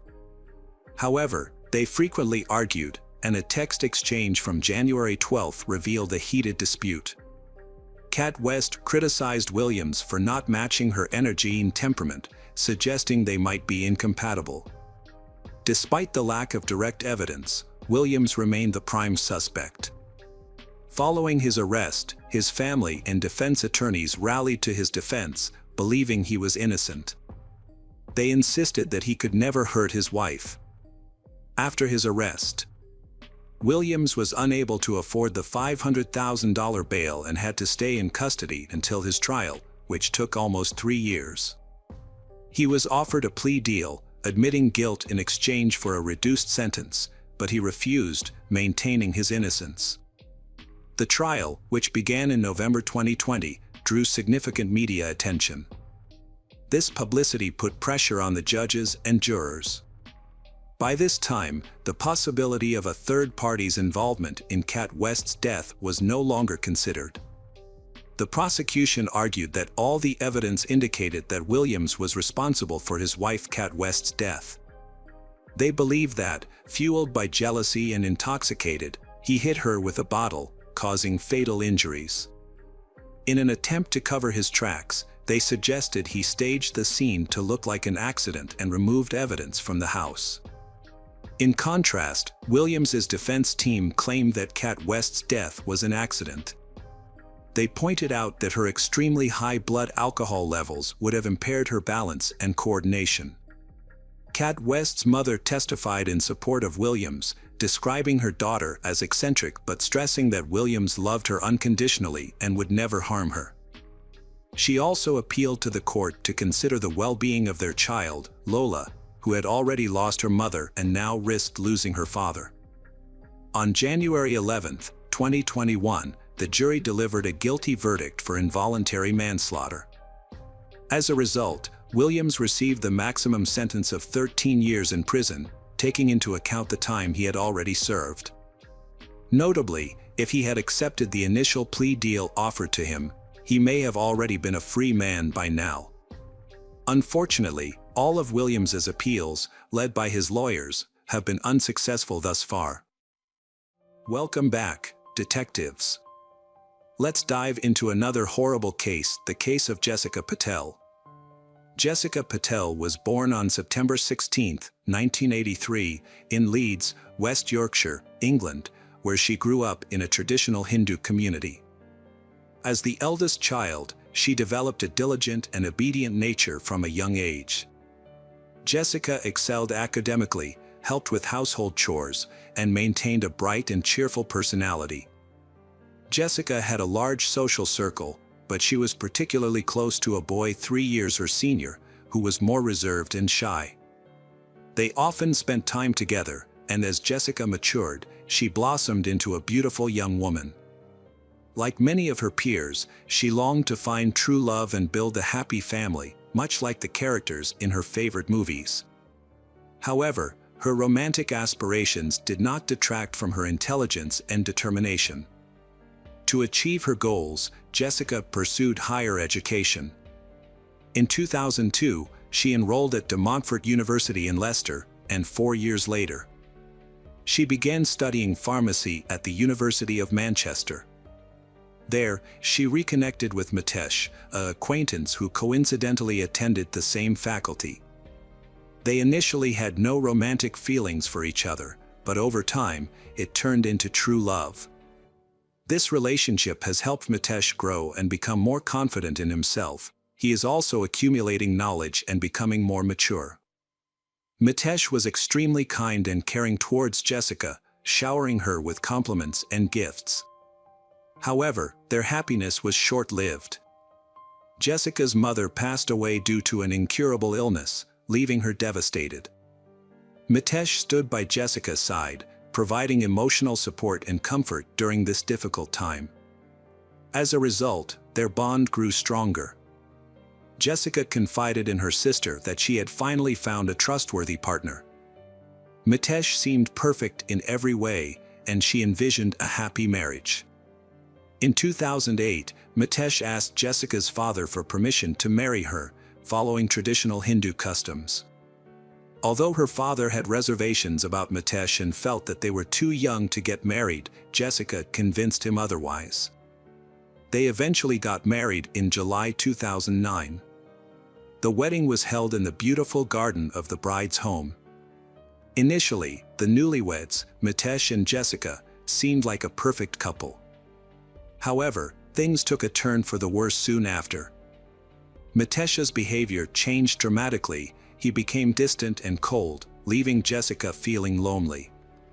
Their intimate life also suffered, and they didn't have any physical relationship for about 10 months after their wedding. This was very distressing for Jessica, who couldn't understand why Mitesh's feelings towards her had changed so drastically. Jessica tried to find fault in herself, wondering if she was the reason for Mitesh's change in. Meanwhile, she had just graduated from university in 2010 and was looking forward to starting her career as a pharmacist. She has a good education and a promising career. However, Mitesh's attitude continued to deteriorate. He became increasingly controlling and suspicious, constantly monitoring Jessica's every move. In February, her family suffered another grief. Her grandfather falls ill, his health begins to decline rapidly, and death seems inevitable. Manal's husband does not allow Jessica to spend much time with her family. This was the root of the conflict between they. When Manal confronted her husband about this, he became angry and responded by punching her in the face. As a result, when her grandfather was seriously ill, Jessica was only able to visit him a few times. Jessica comes from a traditional Indian family where his word is the law, restricting her from making her own choices. She felt trapped in a lonely marriage. One day, she confided in her family about her concerns. She expressed her suspicion that her husband, Mitesh, was being unfaithful. She noticed that whenever he received a phone call, he would excuse himself to another room. Additionally, he often stayed up late, spending hours alone. which further fueled her doubts. In 2012, Jessica's suspicions about her husband's infidelity were confirmed when she discovered romantic messages on his phone. Seeking help, she confided in Mitesh's cousin, with whom she had a good relationship. Instead of offering help or advice, the cousin blamed Jessica for her husband's behavior, implying that she was responsible for his infidelity. This response from Mitesh's cousin left Jessica feeling isolated and unsupported. To make matters worse, Mitesh also prohibited her from seeking comfort from her own sisters. It became clear that Mitesh was hiding something and trying to maintain his reputation and authority within the family and local community. In 2014, Mitesh and Jessica relocated to Lynor, a suburb of Middlesbrough in North Yorkshire, in an effort to start anew and distance themselves from their family. They purchased a large house, made renovations, and later opened their own pharmacy. Jessica had hoped that this fresh start would bring positive changes to their relationship. While their relationship did improve slightly, one thing was still missing: children. For 6 years, Jessica struggled with infertility, and Mitesh made veiled threats that he would leave her if she didn't become pregnant. In October 2015, she decided to go through in vitro fertilization. However, the initial attempts were unsuccessful, causing her to become increasingly anxious and depressed, especially with the added stress of hormone treatments. To make matters worse, Mitesh's behavior changed. He became distant and cold towards her at home. He would only show affection in public, and even then, it seemed superficial. He was often preoccupied with his phone, and the tension between them became unbearable. She reached her breaking point and suggested they separate, confessing that she was unhappy in the marriage. Mitesh's response caught her off guard. He claimed to love her and promised that things would improve over time. He even suggested that having a baby would strengthen their family bond. Jessica believed his words. For a moment she felt comforted and listened to, and her doubts subsided. On May 9, 2018, Mitesh and Jessica Patel received the exciting news that 3 of their embryos had been successfully fertilized, with a transfer scheduled for the following month.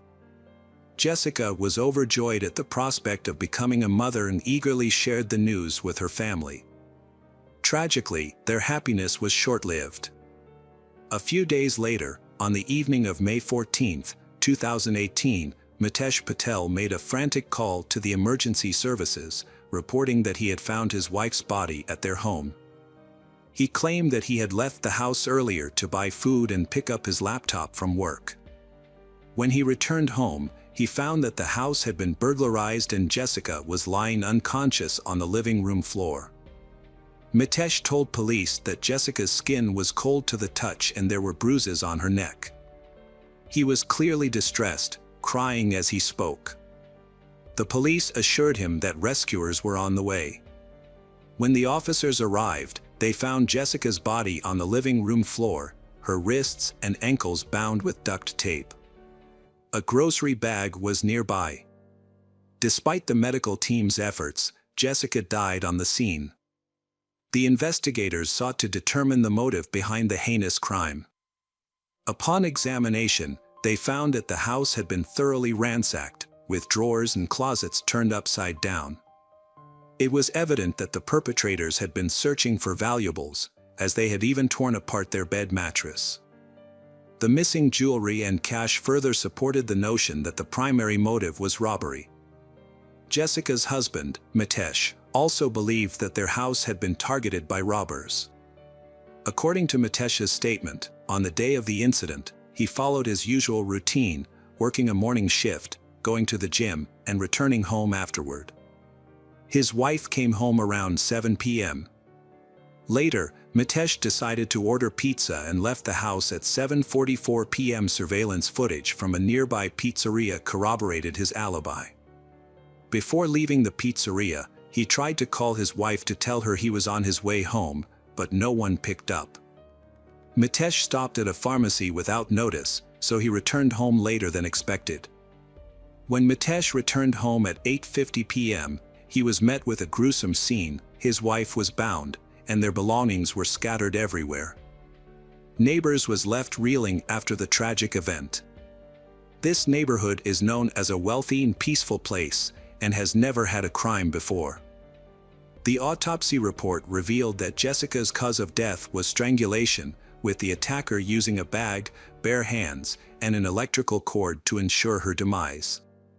Since there were no signs of forced entry, investigators initially suspected that Jessica knew her attacker and had let them into the house. Jessica's family quickly arrived and comforted Mitesh, who appeared to be extremely sad and lost over the passing of his wife. However, the police had their suspicions, and a thorough search of the house uncovered some crucial clues that would eventually lead to the capture and trial of the perpetrator. A health monitoring app on Jessica's phone also played an important role in finding the truth. 3 days after Jessica's murder, the lead investigator contacted her father, who was still near the crime scene, and asked him and other relatives to return home so as not to interfere with the ongoing investigation. The investigator promised to provide more information later. Meanwhile, detectives were preparing to arrest the prime suspect in the case, Mitesh Patel. Several key pieces of evidence had led them to this conclusion.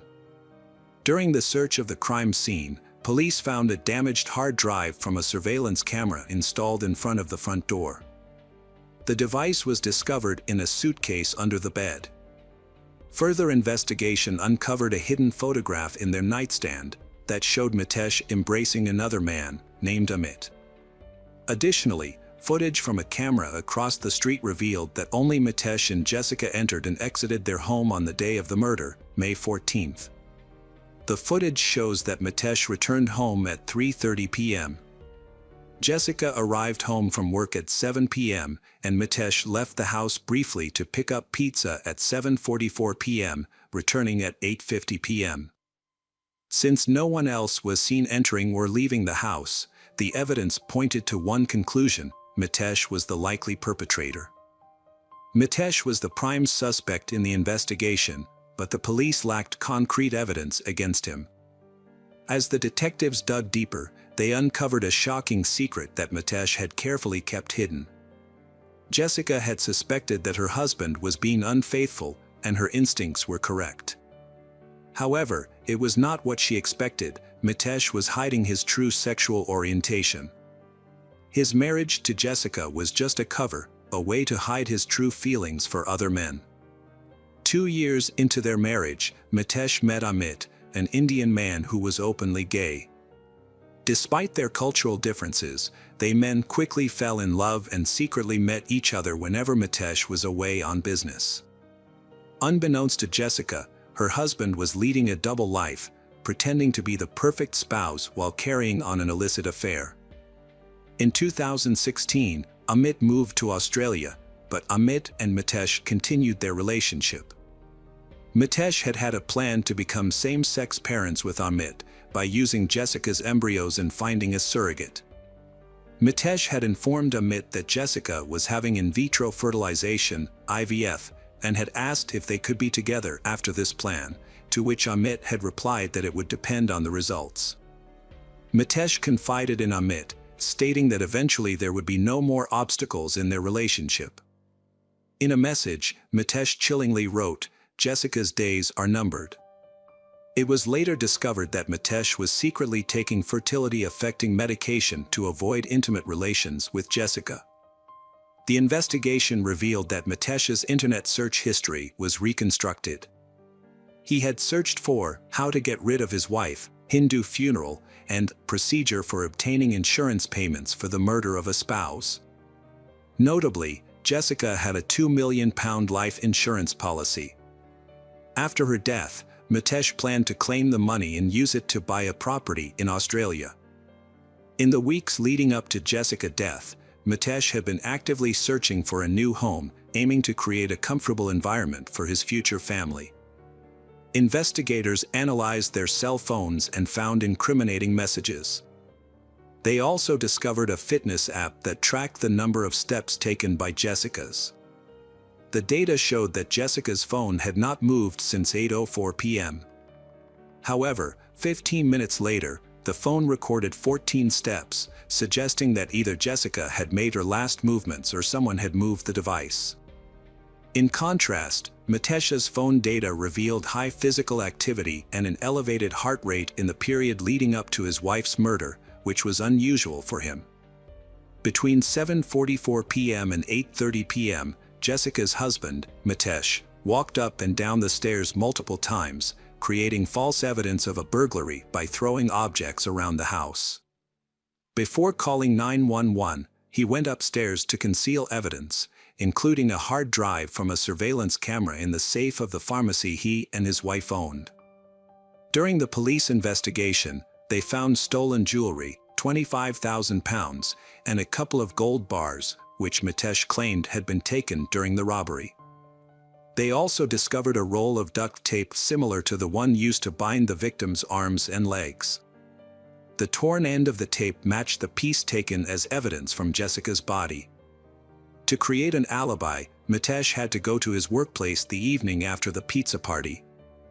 Despite planning for years, he was remarkably careless and left a trail of evidence behind. Furthermore, DNA analysis found under Jessica's fingernails showed that it matched Mitesh's DNA. Mitesh had scratch marks on his neck, which he attributed to a fall. During the investigation and subsequent trial, Mitesh, the accused, denied any wrongdoing. He claimed that his interactions with Jessica were mere coincidence. The 3-week trial strung together the developments in the case. It was established that he attacked his wife as soon as she entered the house. She fought back and scratched the attacker but was eventually controlled. Initially, Mitesh had planned to kill his wife by administering the lethal dose of insulin. However, this method takes a long time to be effective and there is a risk that the plan will be discovered. To ensure a quicker outcome, Mitesh suffocated his wife by putting a bag over her head. To make sure his wife was dead, he strangled her with his hands and then used a rope. The prosecution presented physical evidence, including empty ampules found in Mitesh Patel's laptop bag, which linked him to the crime. Mitesh brutally murdered his wife, Jessica, in their home, a place they had shared for years. The entire ordeal took only 20 minutes. He then brutally tied her up to create the appearance that she had been robbed. Following the murder, Mitesh went about his day as usual, even stopping at a pizza place and calling Jessica's phone. The news of her death left both families in shock and disbelief. Tragically, Jessica had been seeking help in the months leading up to her murder, but her cries for aid were ignored. Only her sister seemed worried, but they couldn't do much to help either. The jury deliberated for 2 hours before delivering a guilty verdict.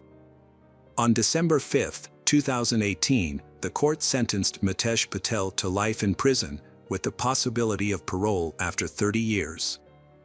Mitesh showed no remorse for his actions, and it seemed that the only person he felt sorry for was himself. The family was still grappling with the loss of Jessica's death, remembering her in their daily prayers and cherishing the happy moments they had shared together. It is unlikely that they will ever forgive Mitesh for his heinous crime. According to Hindu beliefs, her soul must be reborn. Since she suffered a lot in life and was unhappy but remained a good person, in the next incarnation, she will be rewarded. At least that was a comfort to her loved ones.